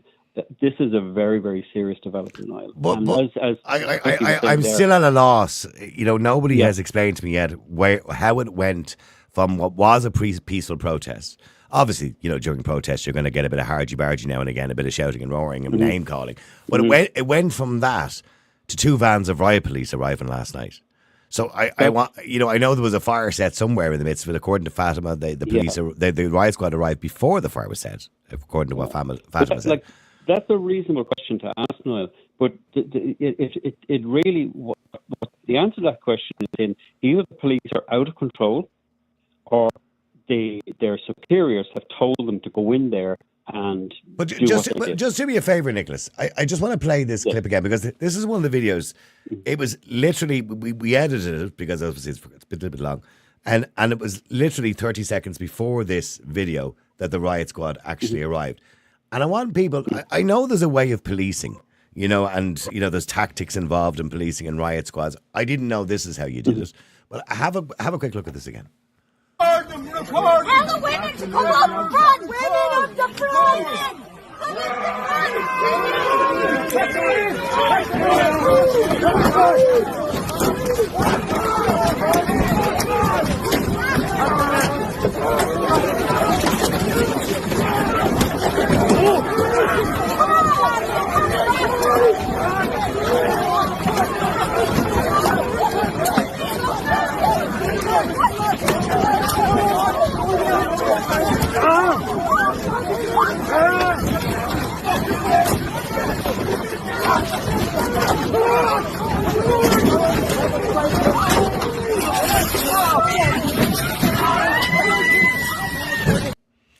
That's quite disturbing to watch. I know you can't see it, Nicholas, at the moment, maybe, but our viewers can see it. That's very disturbing to watch. And so you have 3 women with their back to the police saying, tell the women to come up front. Yes. I'm assuming the reason for that is people believe that if you have women at the front, the guards will be less likely to, or the police will be less likely to attack. There was, now, unless it happened before that video, but there was no suggestion there by the riot squad or whoever was in charge, listen, if you don't all move in 2 minutes, we're sending the lads in, or whatever. There was none of that. It was literally just attack. And I find it deeply disturbing because most of them just seemed like women, community, I don't know. And they were forced into a situation where they behaved how they shouldn't have behaved. But sometimes people are forced they find themselves dragged into that situation. There are probably people involved who are law-abiding citizens all their lives who never done anything wrong, but find themselves in a situation where they become embroiled in violence like that. And that's just unforgivable to have Ireland in this situation right now.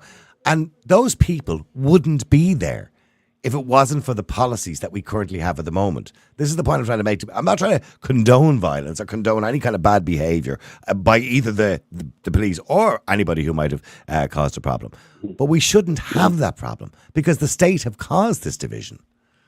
It's completely caused by the state, and that's why I have a smidgen of sympathy for guards who are put in that. But I also expect them to behave professionally and to be able to manage situations like that, because it isn't like they were under attack. You know what I mean? They were like women with their backs to them are no threat to them.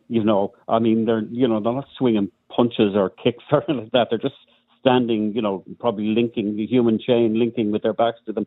So the guards should have been able to, and also because you look at some of the guards, like they're big lumps of fellas, with batons, with all their gear. There was no threat to them there. Absolutely no threat to them whatsoever. Nothing's going to harm you by shouting at you or calling you names. And guards should be professional enough to be able to manage that. And that's why I'm seriously concerned that they were directed to go out and teach these. Well, put an end to it. There was somebody made a decision yesterday, high above. Yeah. Yes. Okay, lads, it's done. We're finished with this now. Put an end to it. This is a waste of police time over the last 4 weeks or whatever. Put an end to it. We want them gone.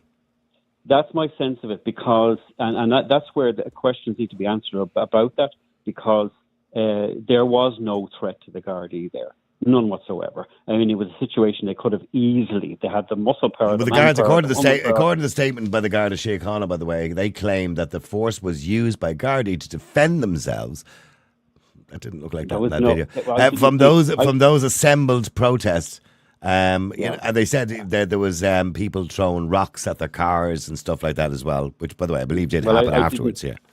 I didn't see any of that, but I mean, it looks like, I mean, if you take, say, Fatima there as a journalist, she's been there for weeks now. They know her to see. The Gardaí know who she is. The riot squad wouldn't. Well, the riot squad that arrived wouldn't have known who she was. No, but she did identify herself. Yeah. She did. Yeah, she did identify herself very, very clearly. But that's why I'm saying there was a direction given here to attack, I think, her and the protesters, who are not a threat to anybody. Okay, thank you very much indeed for that, Nicholas. Let me just go to Dylan. Dylan, hi, how are you? No, how things? Good. Dylan, by the way, if anybody wants to come on who was there last night who for some reason believes the police did the right thing, I'm quite willing to listen to that as well, because I want to hear that argument, because I don't know where that argument will come from. Sorry, Dylan. I mean, you're from Wicklow as well.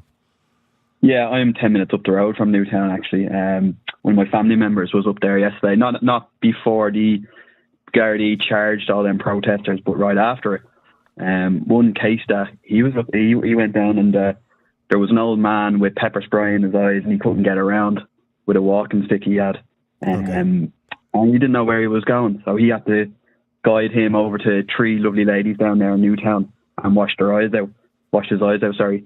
Yeah. So it seems like that really probably pissed them people off in Newtown. And I haven't, more power to Newtown, more power to Fatima.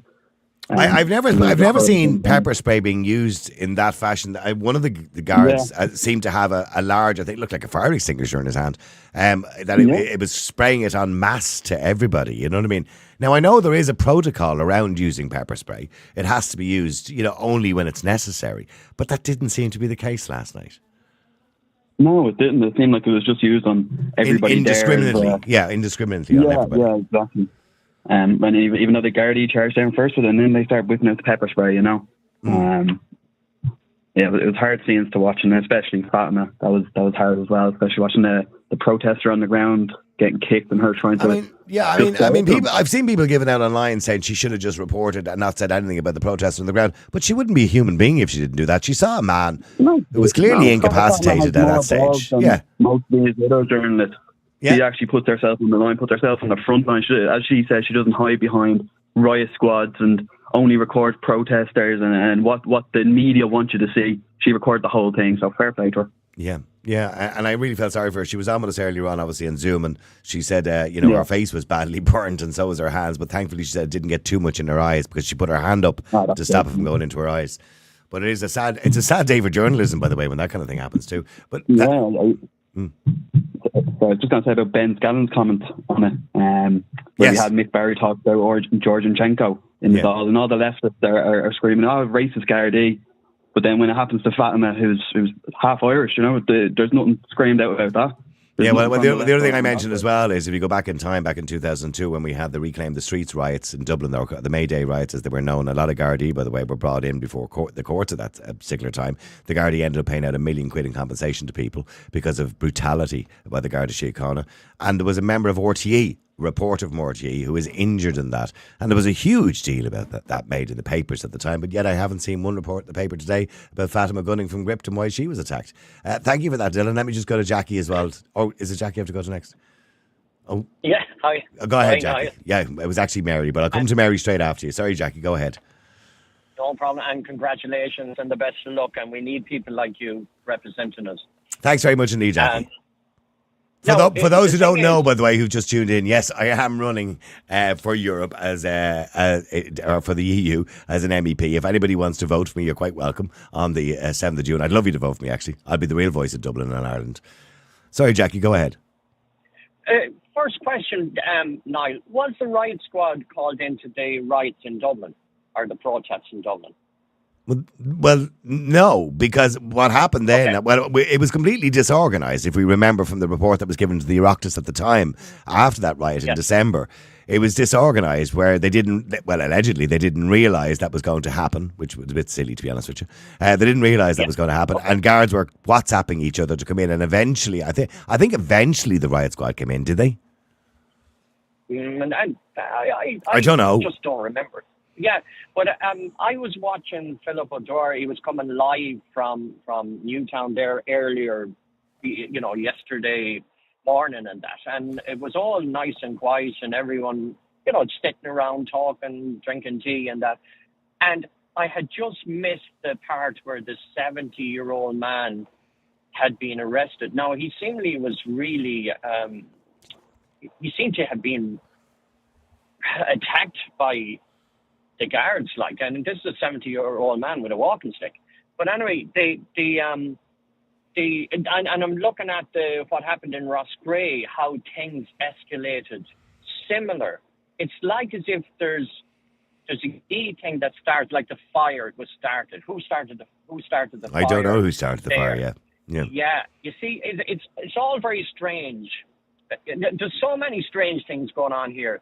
Like Minister O'Gorman's outside his house, masked men, police standing around, masked men hanging up. Yeah, okay. We'll move on from that because It's a hard one to call because I don't agree with going to somebody's house if their wife and their kids or their husband and their kids are there, or whatever it is. You're kind of crossing a little line. Who were they? Well, I don't know. I'm not going to get into. Yeah, I don't want to talk about that, Jackie. Let's just focus on what we're talking about. Why do you think ordinary citizens are ending up in a situation where they behave in a way they would never normally behave? So who's putting them in that position? Who do you blame for all of that? Look, it's this is going on all around the country. Up on 80% of people don't want this. So it's incredible that our own government are not listening to the people. Why are they? But here's the thing. If I was running for election, which I am, by the way, I'd be listening to the people. I'd be saying, okay, the majority of people want this. Let's figure out how we can do this. So why, when you have a government who are coming close to a general election and in real risk of losing a lot of councillors in local elections now coming up on the 6th of June and European MEPs because I'm going to take one of their jobs, why do you think they're not listening? There's something else in this. There's some other reason for this. I don't know what it is, but why are they not listening? But Niall, and I know there's some really good people in that door. There's some good people on all sides here, be it in Fianna Fáil, Fine Gael, the Greens, that went into politics for the right reasons. So now, what is going on here that those people remain silent? They're not coming out against this. They're going along with the party. But how can Simon Harris? But how can even Simon Harris himself sit? And as he said to Ben Scallon, he didn't watch the video with Michael McNamara and the Minister of Justice, right? I don't know how he didn't see it, by the way, because it went viral. So I don't know how he didn't see it. He'd have needed not to see it, right? But let's just take it for granted he didn't see it. He must have been told about it. How can he sit idly by and watch a Minister for Justice and a Justice Department who are in chaos, absolute and utter chaos, not doing their job, and just leave them there? How does that happen in a functioning society?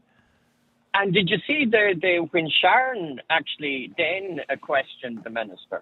Mm-hmm.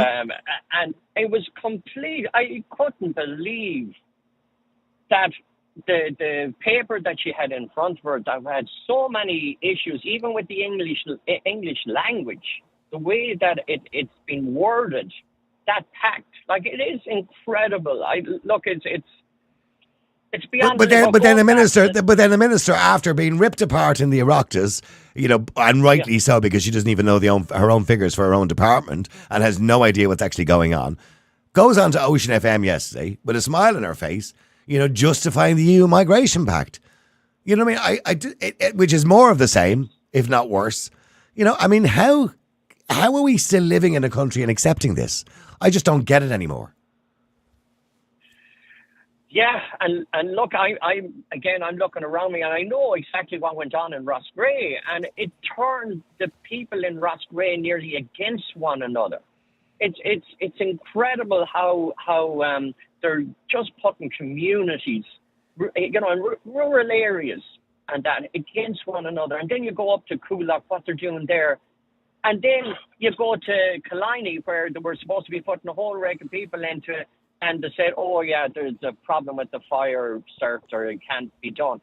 It's all right to throw people into areas that's away from all these people that are screaming, oh, we need to bring, look after immigrants and all that. But they'll only throw it out into other people's areas, they won't be living beside them. Well, there's the famous question, isn't it, really?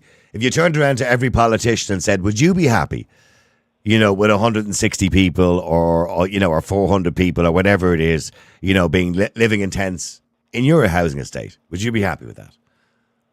Any one of them that says yes, I'd be okay with it, they're liars.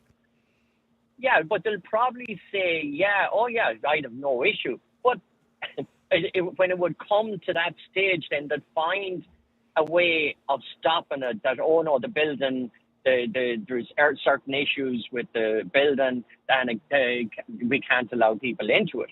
So they'll come up with an excuse. But again, going back, not all politicians are bad. They've gone. No. I mean, there are good politicians out there, but they seem to get trapped in a party where they're just afraid to open their mouths. And I know in the halls of Leinster House, you know, they're probably talking about it saying, lads, this wasn't good last night. This is not how we should be running the country.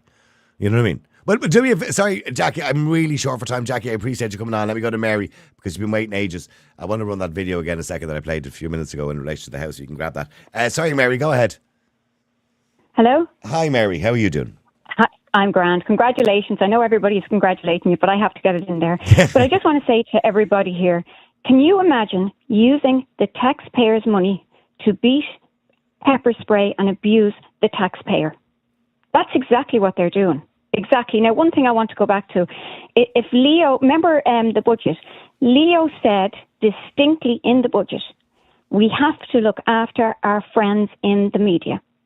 Now, I will never forget that statement because I knew there and then that he meant we're going to buy the media off. And I'm no doubt they're going to be advisors. Years ago, like the media would be all around, you know, taking pictures of that person. Oh, this TD. But this is what I said. And I'm sure people who are as old as me will remember back in 2002 with the Reclaim the Streets riots, or the May Day riots as they were called, on Burkey or wherever it was at the time. People will remember the outcry when, you know, the Garda went too far and they start beating people indiscriminately. And Robocop was one of the famous guards at the time. And I remember a journalist from RTE got a clatter or got a belt of a stick or something like that. Sure, it was everywhere. It was all over the media. Guards were brought before their superiors. They were asked, it was a huge investigation. The state paid out £1 million in compensation to people. You know, we accepted that's not the way we police in Ireland. But here we are, 20 years later, and we're doing the same thing again. Okay, so we're coming from Drew Harris, who's not wanted. Okay. Well, he's not wanted by the Garda Síochána either. Not wanted by the guards, so it's like my way or no way, because he was backed up there by Simon Harris and by Helen McEntee. Now, number one, Simon Harris got into that position. Okay, where he is, he chose to leave McEntee where she was, and I seen Helen McEntee saying, "Thank you to my dear friend Simon." And then Simon said, "I know it would annoy the right if we moved her." Now, that is not politics. That is absolutely frustrating the people of Ireland to think that he gave it to a friend. She said in her statement, "To my dear friend." And they support each other. And then Helen supports... isn't that the problem with the current government? When we look back, and I've said this before, and I don't want people to take this out of context, right? When we look back at Charlie Haughey and Bertie Ahern and all of those in the past, particularly Charlie Haughey, the corruption was rife, of course, with Charlie Haughey, right? But the one thing I will say about them is they were afraid of getting caught because they were afraid they'd lose their jobs. Now, we have a different type of corruption nowadays, which is just moral corruption. But the difference nowadays is they're not afraid of losing their jobs because they all back each other up all the time. Yeah, they do. I have to say now, I just can't believe what's going on in our country. Simon Harris, Helen McEntee, Micheál Martin, Eamon Ryan, wake up. We do not want you. Get out of the Dáil. And I think every single person, now I'm the kind of person, I have children, I stay in the background. I'm actually a bit scared to voice my opinion. If the TDs knocked at my door, I would pleonasm them. I'd say, "Hi, how are you?" I'm afraid to speak my mind. Why are you afraid? Women. Why are you afraid? Because I am afraid. I really am. The government are making us afraid of them. It's do what we say and not what we do. And this is exactly what we spoke our mind in the referendum, and they clearly got a strong message that we're not listening to them anymore. We don't care what they think. Not strong enough. Helen's still there. Well, the 7th of June is your opportunity. Local elections, European elections. By the way, to remind you, I will be running European elections. You know, you can vote for somebody who's either an independent or with an independent party that you happen to be happy with. I know, but at the same point, Niall, the parties with the bigger votes, it's going to be the same thing again, and they're going to be all best friends, and it's going to be, well, we're going to do this and we're going to do that, but they're going to be the exact same things, and we're not going to get over. Now, one more other thing I want to go to. What's this story, not from the area? Who the hell is saying that? What do you mean? People who are protesting who are not from the area? Yeah, but where is that coming from? These men that are coming in buses, they're not even from the country, never mind the area. How dare they say it? And us as Ireland, one thing we do is we stand together, and we're not turning around and saying, "Oh, leave that community to deal with that," and leave that. We are one person, and we will support each other community. How dare they do that? They're going into the individual. Okay, Simon, Can you just make a statement there of where them busloads men are going in your area, please? Can people please make a map of where Simon lives and find the areas where there's, these buses are going? So in other words, what you're saying is politicians wouldn't want it out their own backyard? Yeah, of course. No, but we need to publicise that. And we need to ask Simon exactly where in your area are they going. Helen, exactly where. Michal, exactly where in Eamon. Because I tell you one thing, the minute they hear, number one, is the minute they hear a Dublin accent, we're scum. We're right wing, we're this, that. And I'm going to be honest with you. There's some people running for government, and they have a very strong, I'm going to be honest with you now, Dublin accent, and they're lashed down. And I heard one of the Fianna Fáil, Sinn Féin members telling one of these guys that's going up, that he was, I think you're Gombean or something like that.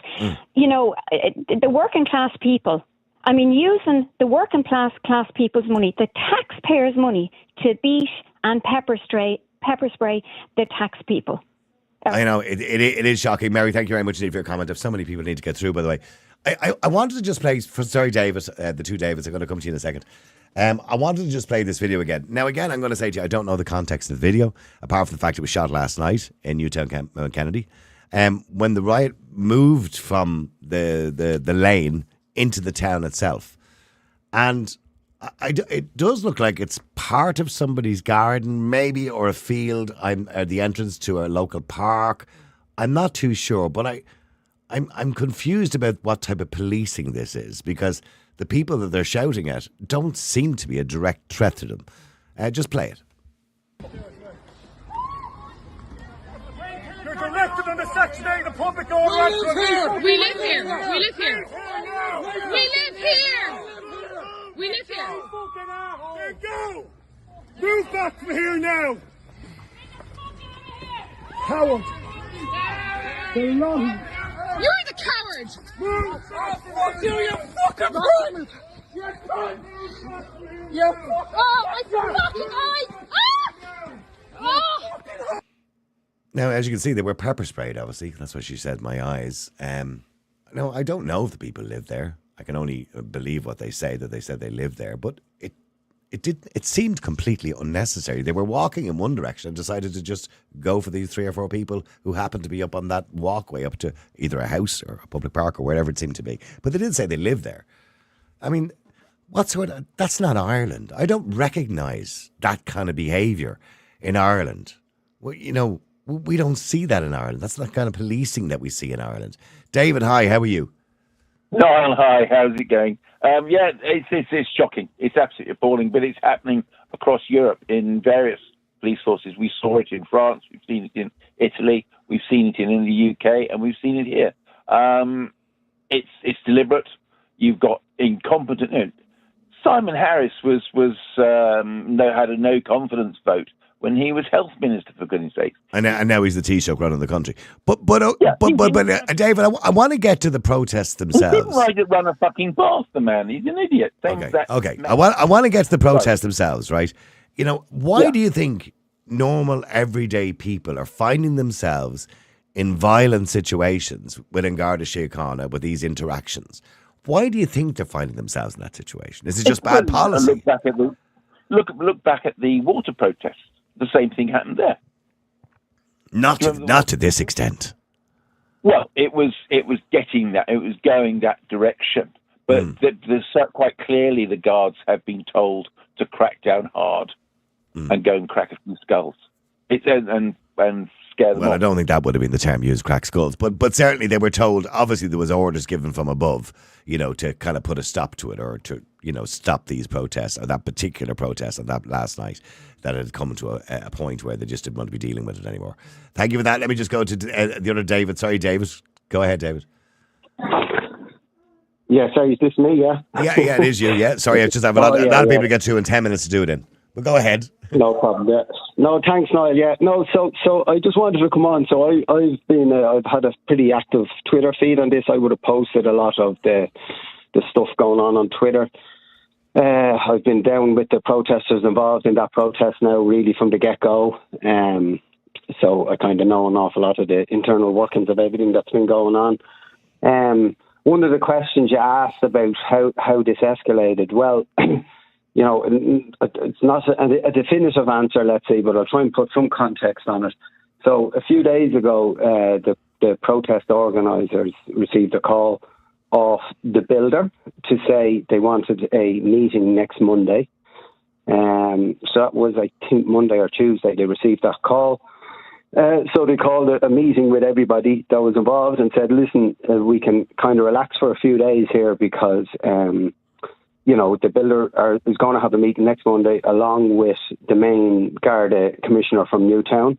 And we're going to have more discussions, about just making sure that things don't escalate and figure out how we can move forward. So they had set that time for next Monday. So in the meantime, like what had been going on with the protest, there was obviously more and more people getting involved. This started like 42, 43, 44 days ago with 10 women that turned up on a Thursday evening. And said, I remember the start. There was kind of elderly women and everything involved. Yeah. There was 10 women that turned up that first night, and it grew from there. So because there was then hundreds and hundreds of people involved, the protest was growing. So at night then, apart from just the 24/7 on the site, they had a lot of other people spread around the town on lookout, so they'd get notification if there was, Garda squads coming in, like after the police order unit had come in, so roughly the week before, and everything like that. So there was these groups were kind of growing. So obviously the Garda commissioner in Newtown then said, okay, well look, let's see if we can have a meeting, tame things, have a discussion directly with the builder, which apparently they were told has never happened before. And they got that. And then at 2:00 in the morning, in came everybody heavy-handed and everything.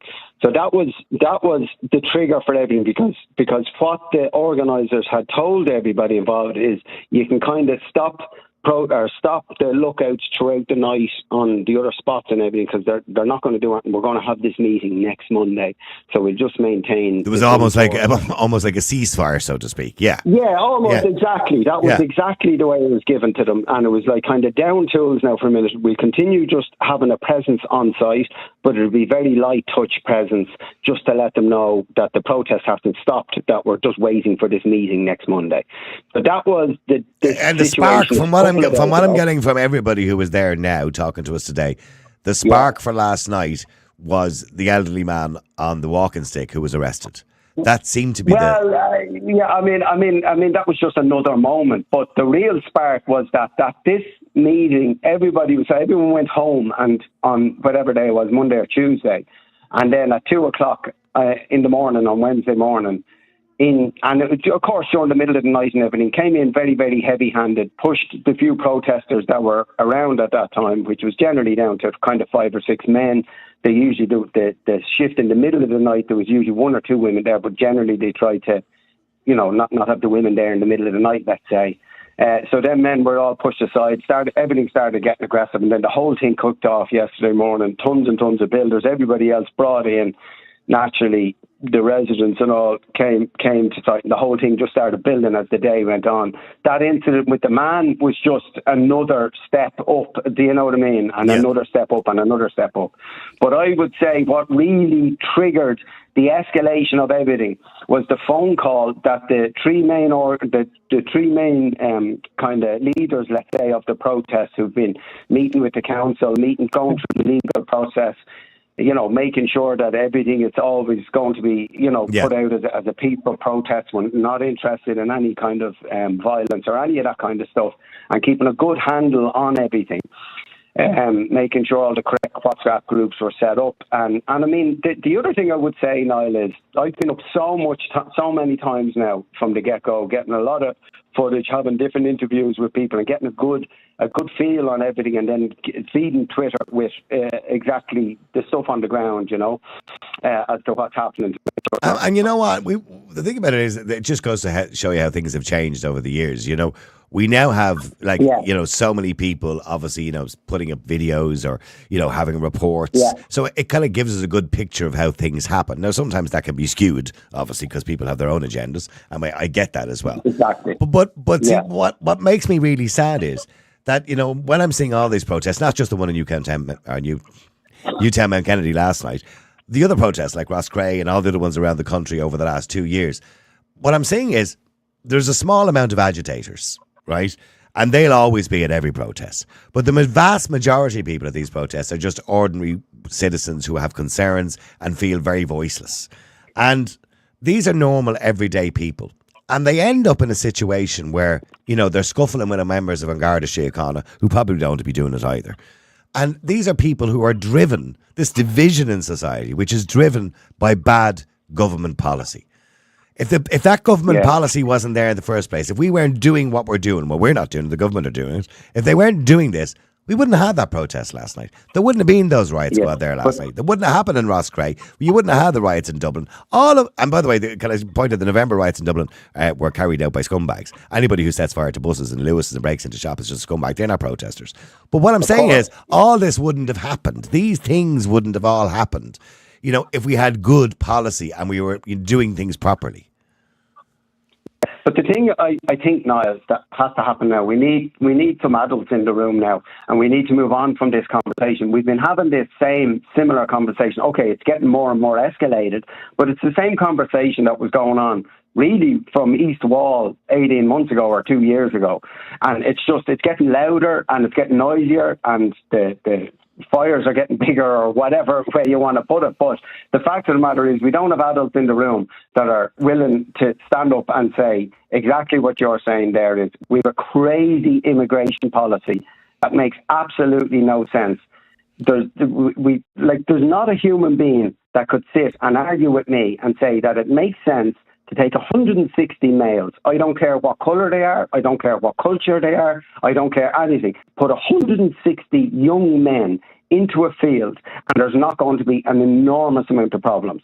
And whatever about putting them into a city where there might be some tiny opportunity for them to assimilate, if there wasn't mountains. But part of that problem, how are they going to assimilate into a little rural village in the middle of County Wicklow? I'm involved in this process. I have so many friends and family. I grew up in this area. I chaired the local running club for 3 years. I know so many people all around this whole entire area. And I know people on one side of that field. I know people that live on the other side of the field. The GAA pitch is 50 yards up the pitch or up the road. And we're trying to be told that putting 160 men into a field for an indefinite length of time is going to be absolutely fine. And there's not a single politician in this country that will allow their daughter to walk past that field at 7 o'clock in the evening on their own. Not a single politician. And if there is... I was just going to say, they'll tell you there is, but you're right, they're lying. Yeah. Because people, whether the fears are founded or unfounded, people have a right to have concerns. And they absolutely do. And I understand why people have concerns. It's, this argument that if I said the same question, and I said it earlier on, to every single politician who is arguing that this isn't an issue and we shouldn't have an issue with that, you people shouldn't have an issue with this, you're all a bunch of right-wing racists. If I said to every one of those politicians, okay, I'll tell you what we'll do, we'll put 400 in a warehouse beside your housing estate. How do you feel about that? I can guarantee you. And if they said to me that's okay, I wouldn't believe them. They're lying to me. Yeah, and we saw it over the years, Niall, when travellers were discriminated a lot against years ago. And we saw it like that everyone was saying, about Haltonside. But as soon as the Haltonside tried to go up next door to a politician, then they found a reason why it shouldn't be going there. Yeah, but this is what we call NIMBYism. That's where the word NIMBYism, of course, originated from. Not in my backyard. David, thank you very much indeed. Let me just go to Morgan. Hi, how are you? And I'm sorry, I'm going to have to give everybody just 2 minutes because I'm really running out of time. Morgan, sorry, go ahead. Yeah, this is probably the best day for Irish people in the last 2 years. Irish people finally get to see the true nature of the state. We had the state run amok, essentially take over an entire housing estate. So people can be left in no two minds about the true nature of the Irish state at this stage. And what people have to do is for guards who engage... But that's not the way it's being portrayed in the media today. It's been portrayed in the media today that these residents are despicable people and they had to be sorted out. That's kind of the way it's being portrayed, isn't it? Of course. Well, that's the nature of the state. That's who we're dealing with. We've had plantations in the past. Well, that's not the state. That's the media. It's part of the state. Forget the government. The state, the apparatus, the whole fucking apparatus, from the government to the civil service to the media to the guards. This is a system. This doesn't happen, in a vacuum. This happens over, long periods of times through ideological subversion. Like, all these guys go through the same universities, the same courses, the same curriculum. It's no coincidence. And of course, it sounds like conspiracy, but we are where we are because we are here because it's a deliberate act to take away. We're here where we're here because of bad immigration policy. Inept bad policy altogether, because the people aren't in power. The people aren't in the Dáil. There's a select elite of people who are in the Dáil. But you're never going to. But Morgan, with the greatest respect, we had that system for years and it worked reasonably well. You're never going to get away from the fact that you will always have a group of people running a country. You can't just have a free for all. I'm not arguing against that. What I'm arguing is for sovereignty for the people first. Okay, sovereignty can never be, given away. It is taken away from people, and it's been taken away to such a degree that we're in this fucking awful state now, where people are calling and telling you that they can't speak their mind for fear of who? The government, the state, not the fucking people who are coming in. That's another set of fear. The biggest fear now is fear of the state, and people have a right to protect themselves. I'm not calling for violence, but any actor who acts on behalf of the state in that fashion needs to be socially ostracised. These guards who did that, they are our brothers and sisters, our cousins, our uncles, our fucking aunties. So if you know one, and they're willing to do that, you have to hold them to account. Don't serve them in the shops. Don't even talk to them. I'm not going to go down the road of suggesting that we start targeting individuals, right? Because individuals, and I know people will argue and say, oh, well, that was said before, wasn't it? I'm only there to do my job, and I'm only doing my job. But no, Morgan, hang on a second. So somebody gives the order. You're willing to go into a housing estate and basically shut down the people, put them under martial law. You deserve no respect. We give out the people for lighting the fucking fire. We have the state going into housing estates, shutting down whole housing estates, telling people, get in your fucking house, don't leave. What do you think the future holds? Okay, Morgan, thank you very much indeed. Let me just go to John. John, hi, how are you? Gee, who, me, Niall, is it? Yes, John, very quickly if you can. Yeah, go ahead. Oh, yeah. Listen, congratulations on your proposal to propose yourself for a Euro MP. I hope you have great success. Thank you very much indeed, John. I really appreciate it. Right. I don't know where to start on this, Eamon.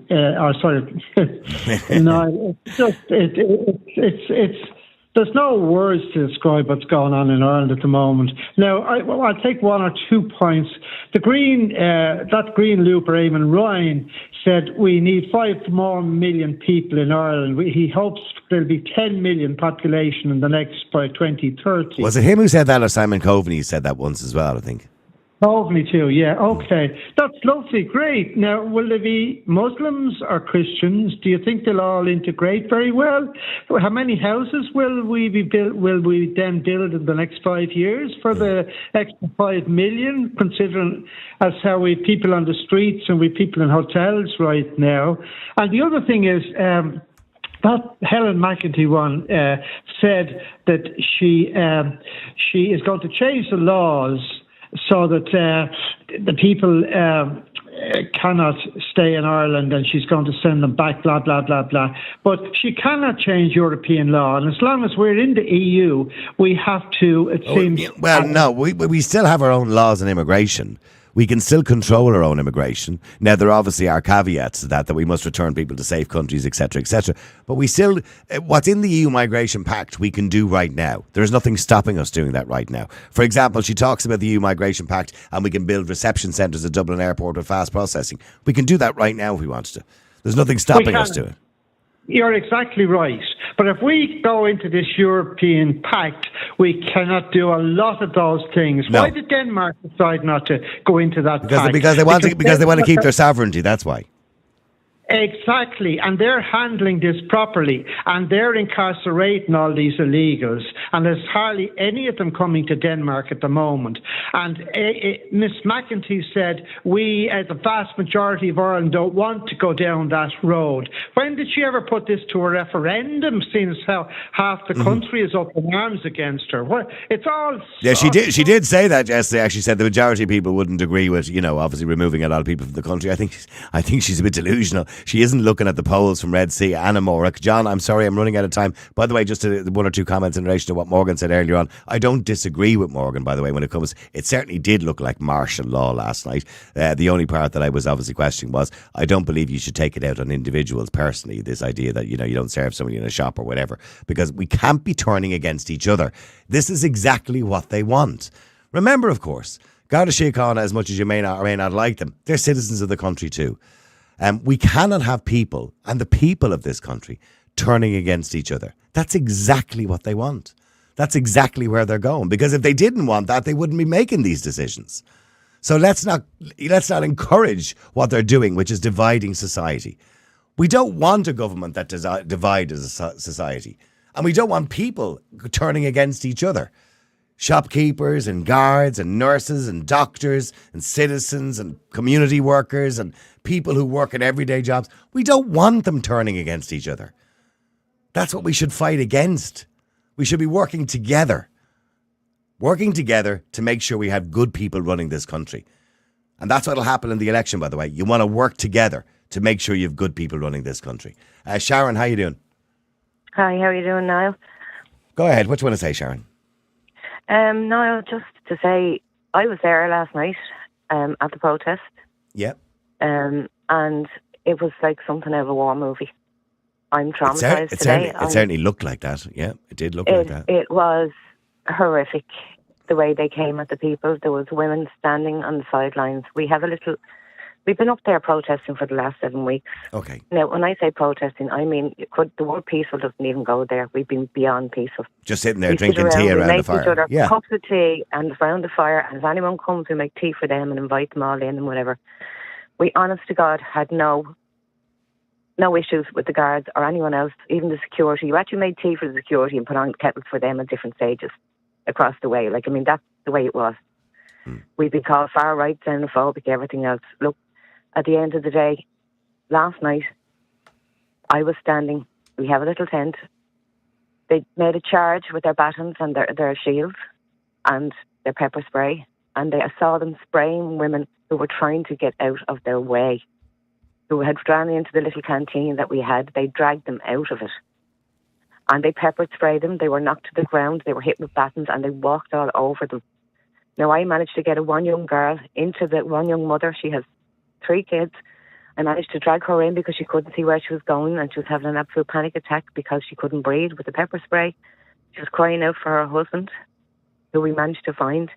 While I was treating her in the tent with water, they came in with their shields and their batons, and one held the baton up over my head and screamed at me to get out. I said, she's injured, she's fucking injured, please let me help her. And he left, in fairness to him, and then a fella came in after him and he was not having a bar of it. And he pushed and shoved, and in the end we had to drag that poor woman out to the back of the tent into a bog. We had to climb through fields to get away from him because they kept coming at us and coming at us. Like, what is happening in this world? Like, I'm so upset today to see women who were doing absolutely nothing were beaten to the ground and they walked over them. And I'm not messing. This is not word of a lie, Niall. This is the truth. This is what happened up there last night. I'm so sorry, and I can hear it in your voice, Sharon. You're actually traumatized by the whole thing. I can hear it in your voice. And by the way, I swear to God, I'm welling up here even listening to you because I'm traumatized listening to you because I can feel it with you, and you painted a really very good visual picture of what happened, and I've seen some of the videos. You know what I mean? And nobody wants to be in the situation. Like none of us. No, you know. But Niall, do you know, in context to this, put some context to it. The Gardai facilitated a meeting between the contractor on the site and 4 members of our community, of our protest community. And they asked would they meet up with him. And a meeting was agreed for this Monday coming. And they were going to sit down and talk. The contractor asked for this meeting, the Garda facilitated in Bray Garda Station. I won't name the guard right now because I don't want to get into that. But then the underhandedness of it was that he came in at 2:00 in the morning with his gang, and the Gardaí facilitated that as well. And they came in and they started painting the house, which we were told was condemned. It could never be used for anybody, and yet they were inside painting it at 3:00 in the morning. And they brought trucks in, which I might add, Niall, I have video footage. The trucks are using false plates. Other people have said that too. And they were wearing balaclavas. I have the footage. I know, and the whole thing, I saw the videos yesterday. I saw them, Sharon. And the whole thing looks quite sinister. I'm not going to lie to you. It does look very sinister. It's very sinister now. But here's the thing, Sharon. None of us, I shouldn't be talking about this today. You shouldn't have been there last night, being pepper sprayed. No. Your friend shouldn't have been injured. The man that was arrested yesterday on the walking stick shouldn't have been injured. Those guards shouldn't have been running around the streets last night shouting and roaring at people. None of this should be happening, because the blame for all of this squarely lies with a government who are not listening to the people anymore. Yeah, absolutely. Because I know, and I know people might like me saying this, those guards that were there last night, they have families too. You know what I mean? We do ask that. We do say to them, like, I'm sure you have families. I'm sure you don't want to be in this position either. They don't want to be. I'm pretty sure most of them don't. Maybe some of them maybe do. But most of them don't want to be in that situation. So this is, again, what I said to you just before you come on. This is a division in society. This is pitting people against each other all the time. And that's not what we need. What we need is the people to come together and say, we've had enough of this. You're not listening to us anymore. Get out. And that means everybody in Dáil Éireann, get out. You're not listening to us. That's what we need. But this is it now. But then we don't. The people like us who are trying to peacefully protest. Look, Niall. But look at the water. Look at the great water protest we had going back 8 years ago. There was loads of small protests which ended up in violence, similar to last night, but not quite as bad. But ended up in violence with people standing on shores. Do you remember all of that? And then all of a sudden, 100,000 people turned out one day in O'Connell Street. And peacefully protested. There was no trouble, no violence, peacefully protested. Because I can tell you, when you have 100,000 people, the guards are not going to do what they did last night because they wouldn't risk it. When you have 100,000 people out in the street, the government have to listen. The water charges were dropped within a week. So what I'm saying, they used brutal force against a small group of people in a village. Do you know, like this. They didn't even. I didn't see them use that even in the riots. Obviously, they did some points, but I didn't see it. And yet they come into a small village, and the force they used last night was way over the top. It was just, I just can't explain it. I honestly cannot explain it. How are you feeling? How are you feeling now, Sharon? I'm still, honest to God, I'm shaking, I'm rattling. I woke up crying in my sleep during the night. I just can't get over what has happened to our village. We were playing by the rules all of the time. Everything they asked, we did. And still, we got stabbed in the back, and this is what they did to us. And whoever called for that order to charge last night ought to be absolutely ashamed of themselves as to what they did to the people in Newtown last night. Absolutely ashamed. Like young men beaten to a pulp, old men beaten to a pulp. And that poor man that was taken away yesterday, he walked that road every day for the last 40 years. And that's his walk route. And this is what happened to him yesterday. There is no call for all of this now. And when you listen to the media, I was going to say that when you listen to the media and the newspaper today painting this picture of a load of residents who attacked the guards, who assaulted the Garda Síochána, and that's why this all happened last night. What do you say when you listen to that? Look, at this stage, I'm kind of like, we can't expect no better, because the mainstream media, that's all they're doing with us. They're just turning it around all the time. But as for Minister, Simon Harris is on our own doorstep. It's in his constituency. There has been emails flying left, right and centre. As I say, we've been doing everything the right way. We've been sending the emails, sending the letters, pleading with them. And no replies. No replies from any of them. And so none of this surprises me that it's been painted that it was the protesters that were at fault. Like it's going to keep on happening that way, because mainstream media are just there to serve the purpose of what the government narrative is. And listen, Sharon, all I can say is, will you be protesting again, by the way? Will you be going? I think the protest there I'm is not finished. going to back down. Yeah, I'm a grandmother. I'm not like some young girl that's out there, up for a fight or up for the whatever. I'm there for my grandchildren. Niall, if there was 160 men from, I don't know, Greystone's been put into that field, it's unfit. It's nothing to do with who they're putting in. It's to do with what they're doing. Like, there's no facilities, there's nothing. It's going to end up in chaos regardless. Sharon, listen, thank you very much indeed, and take care of yourself, all right? Thank you for coming on. No problem, all right. Thanks very much. Thanks, bye. Thank you, bye-bye.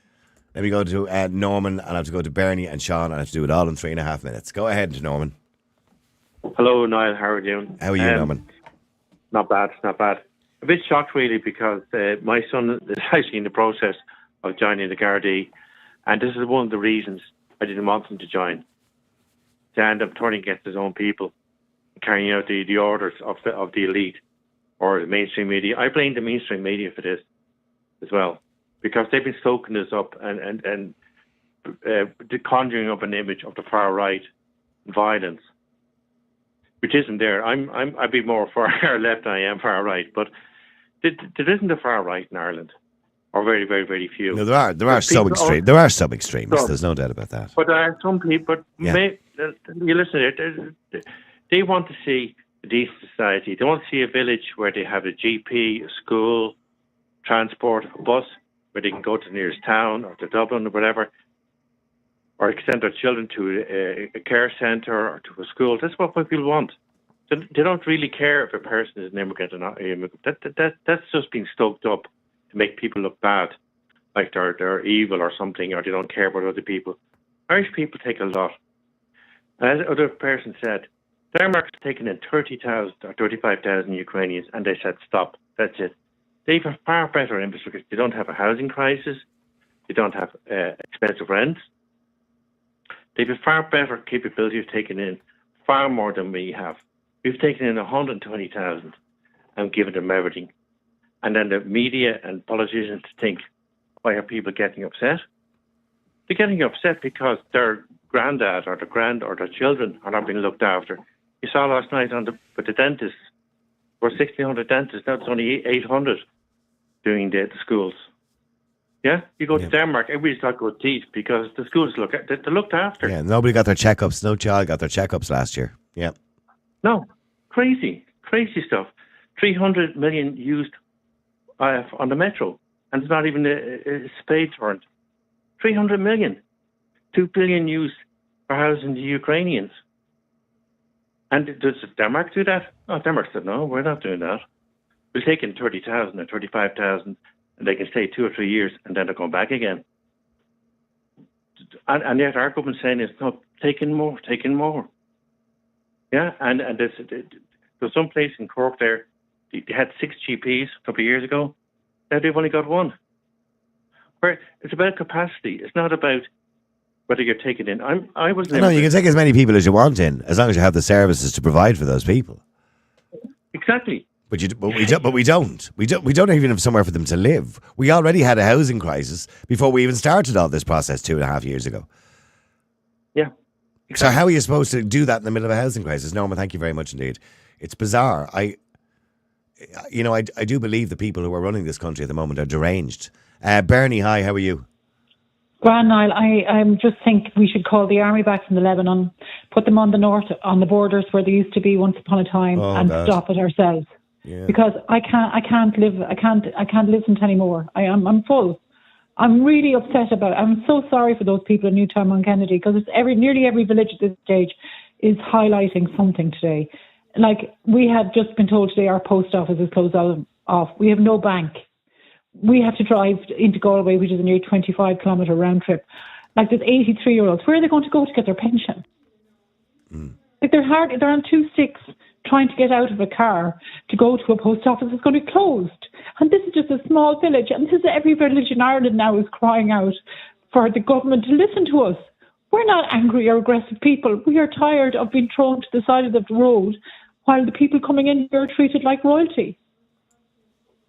And our guards, I mean, that poor man having a son, my dad was a guard. I was so proud of him. He wasn't trained, and he always respected the people he looked after, and he did his job to the best of his ability.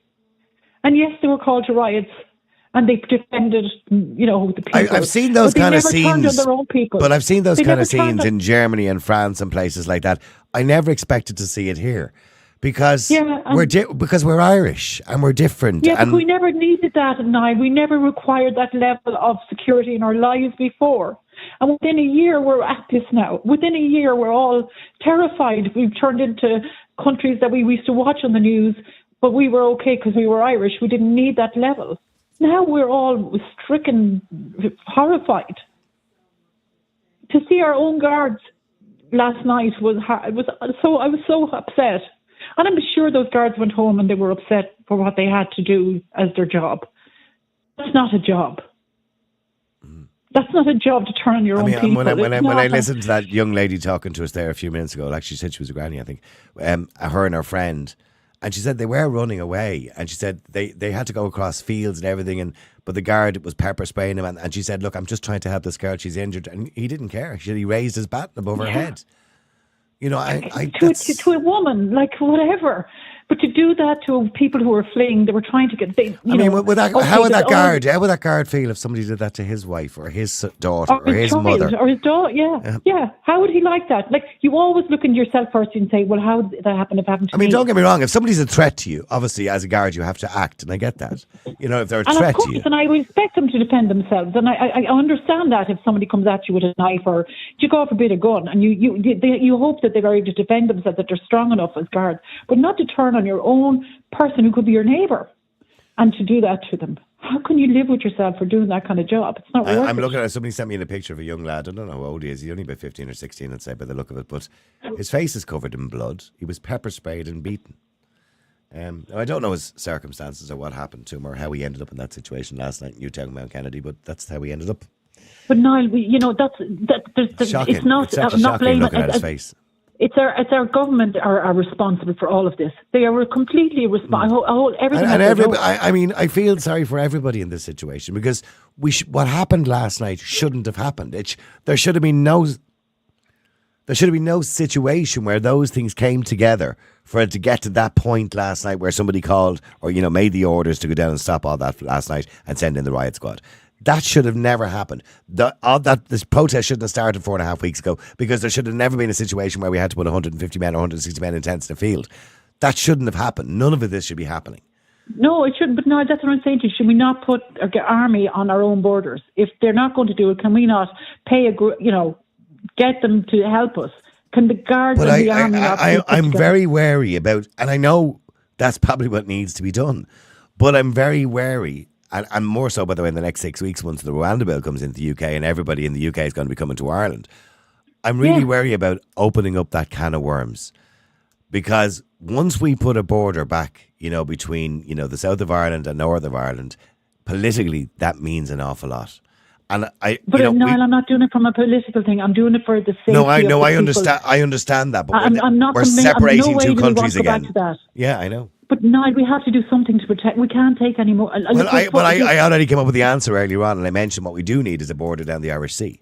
And the easy way to do that is to come to an agreement with the people of Belfast and with Stormont, is to come to an agreement that everybody must be checked coming in at Belfast and the ports in Northern Ireland. And that's the easier way to do that.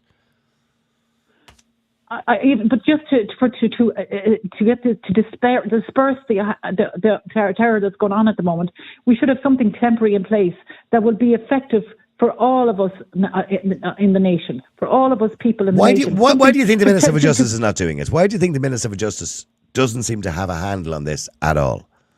Because I don't think that she's the right person for the job. I'm really sorry, but she is not. She doesn't inspire me. She terrifies me. That's what she does because she's so arrogant. I don't understand her. If she could explain to me what her thinking is, what's her back, what does she actually want to achieve with the mess she's making? What's her modus operandi or whatever those fancy words are? What does a woman want to achieve for Ireland? What is she doing for me as a citizen of this country to protect and tell me what her future is? Because she's not telling us anything. Bernie, listen, thank you very much indeed. I'm so sorry I'm running short of time. Finally, Sean, you're the last caller on today. Sean, go ahead. How you doing, Niall? How are you? Great show as usual. Thanks very much. Niall, I'll agree totally with you. I said this before and I'll say it again. It should be like Australia and America. If you do not have the proper paperwork, you're not getting into this country. You should be screened, Niall. And your convictions are pulled up as well. If you have any bad convictions, you're not getting in to Australia, Niall, or you're not getting into America. And that's the way it should be here. We don't know anything about what's going on here. Niall, the people of Ireland, they're out every day protesting about this. They shouldn't have to do this. We shouldn't have to do this. Nobody should have to do this. The scenes that we've seen in now, you see, the governments, Niall, and the guards are fast becoming public enemy number one. We've seen what happened there in Newtown Mount Kennedy. That's crazy, carry on. There was no need for that, as you said. There was no need for it. And the fact of the matter is, this is only going to get worse. You know, there's going to be more people, and the following is going to get stronger now, as you can see, in every county in Ireland. You know, this is mental, carry on. And I don't understand what the governments think that this is the right thing to do to the Irish people. It's not. As you said. But I keep saying that. That's what blows me away about all of this. You've got a government who want to I'm assuming they want to keep their jobs and want to get elected again. So you'd imagine at some point they'd be saying, maybe we should listen to what they actually have to say. Maybe we should be reading the room. But they're not reading the room at all. They don't care. No. And that's just I was delighted mind-blowing. to hear that you were running. I was delighted to hear that you were running because I was delighted too, you know. I said to myself, here's a guy that's listened to people, and you've always listened, and you've always been fair, Niall, you know, and we need someone like you to fight our battles as well, because we can't do it on our own. We need people in government like yourself, you know, because it's never going to work. And I can't wait for the next general election, Niall. I really can't, you know, because I can't wait to see this, and I'm going to call them scumbags, Niall, for what they're doing to the Irish people, because that's all they're doing. They're causing hate, they're causing, you know, the communities, you know, they're dividing people. I've said it, Sean, a million times today. They're dividing people and creating divisions in society by name calling and calling people right wing and left wing or whatever it happens to be. Sean, thank you very much indeed. You've been listening to so many people today, by the way. So many people today, and so many people are angry. You can have your own opinions on what happened in Newtown Mount Kennedy last night, whether people should or shouldn't be protesting or whatever it is, but that doesn't matter. That's all absolutely irrelevant. And why it's irrelevant is because those situations like last night, like what happened in Rosscray and many other places across the country over the last 2 years, are created by your government, the people you voted for.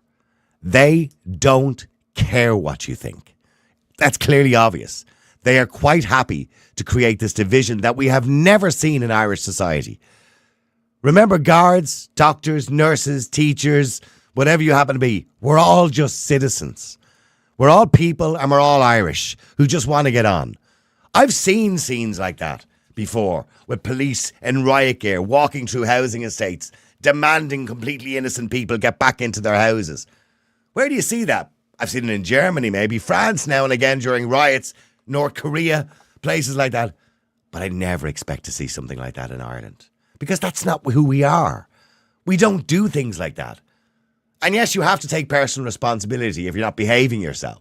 But the reason people sometimes are not behaving themselves is because they find themselves forced into a decision or to a situation where they have to defend themselves and defend their towns, defend their children, defend their communities because they believe it's not the right thing. And they find that politicians are not listening to them. There's no transparency, no communication, and they're not listening to you. What's the reason? I don't actually know. I usually can always come up with some sort of reason as to why the politicians are not listening. Why? Why do they not care what you think? And you can say that I'm wrong because we've already had numerous polls, including the latest one last week from Amoric, which said 79% of the people of this country believe we're letting too many people in. But the government are continuing to do it. Every single day, more and more people are coming into the country. And it's going to get worse. You ain't seen nothing yet. When the Rwanda bill comes in 6 weeks' time in the UK, you know what happens then. Ireland is the only stop. So we need to do something. And your only opportunity at this stage is the ballot box. When a general election comes next year, get them out. And don't do what you did 5 years ago and vote for Sinn Féin. They're not a government of change. We clearly seen that. In the referendum, they didn't care what you thought. They wanted you to vote yes. The hate speech bill, they voted yes to that too. All the things you didn't want, they wanted. But now they're U-turning a little bit because they want to buy your vote.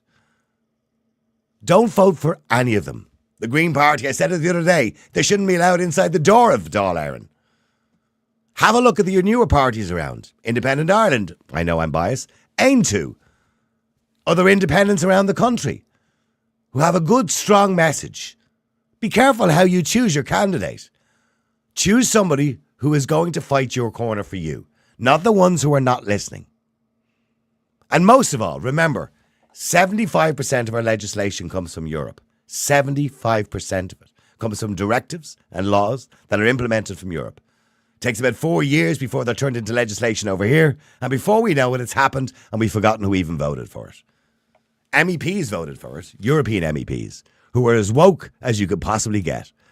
Look what they've done for the last 5 years. We haven't seen them for 4.5 years. Bet you most of you don't even know who most of them are. Because they get your vote and then they disappear and you never hear from them. That's not what I'm going to do. Play the video. If you can. Hi, my name is Niall Boylan. Of course, you know me from the radio station.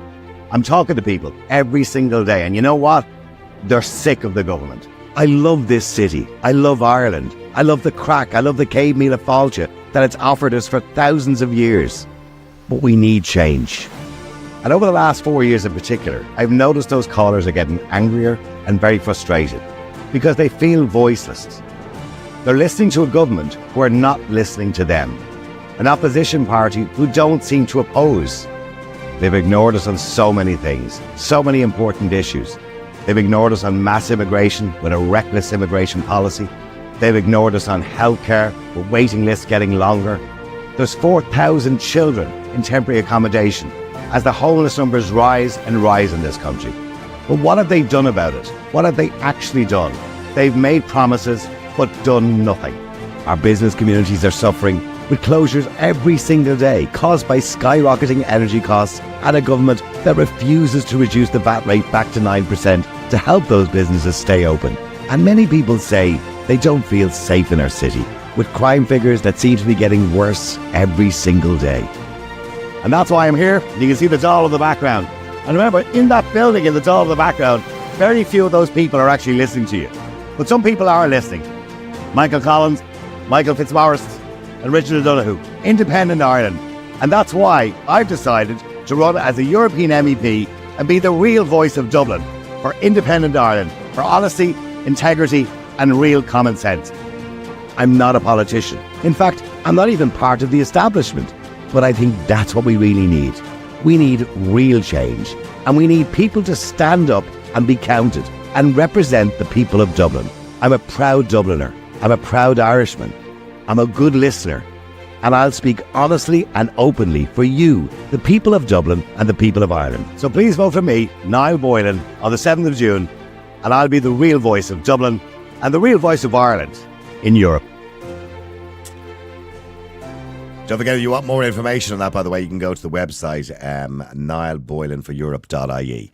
What's really important to mention as well is if you want to contribute in some way and you want to help me get elected in Dublin on the 7th of June, please, all you got to do is WhatsApp us at 085 100 2255 or go to that website and just sign up on the contact form. Also, what I have to say is really, really important. Today, as I speak right now, there's 11,000 people listening to this. I can see it on Twitter. That's just on Twitter. We also have a similar amount of people on Facebook. We also have a lot on YouTube. And then we'll have thousands and thousands will download it later on. This is an opportunity, this show. Every single day. We don't get paid to do this. We actually don't even cover our costs every month because we don't advertise, as you can see. We've no advertising. So the only way we can make the show pay is by donations or by subscriptions. So please help us to continue to give you this platform so you can speak openly about how you feel about this country. Because this is something the mainstream media don't do. You come on here uncensored and say what you want, within reason, obviously. There's legal ramifications, obviously, if you go too far. So please support the show. Go to our website, niallboylan.com. And there you can subscribe to the show, $5.99 a month, and you can get to see all our previous interviews and videos. They're all there. There's a whole archive of them. Or indeed, if you want to donate, you can. I don't know, the price of a cup of coffee, if you want to. A $5 between the three of us. And we'll sip the cup of coffee slowly between the three of us. Because remember, we don't get paid. There's three of us do this every single day. So please donate if you can. €5, 5 million. I don't care. Please do it now. niallboylan.com. That's niallboylan.com. We'd really, really appreciate it. Thank you to everybody who got involved in the show today. Thank you for everybody for your opinions. Every one of your opinions are valid. Even if I don't agree with all of them, they're all valid. Thank you, and join us again on Monday at the same time, 12 o'clock. Until then, have a great day. The multi-award-winning Niall Boylan Podcast. Listen live on Facebook, YouTube, and all the usual live stream services. To get in touch, just WhatsApp or text 085 100 2255. The Niall Boylan Podcast. They told me to shut up. Available for download from all your usual platforms.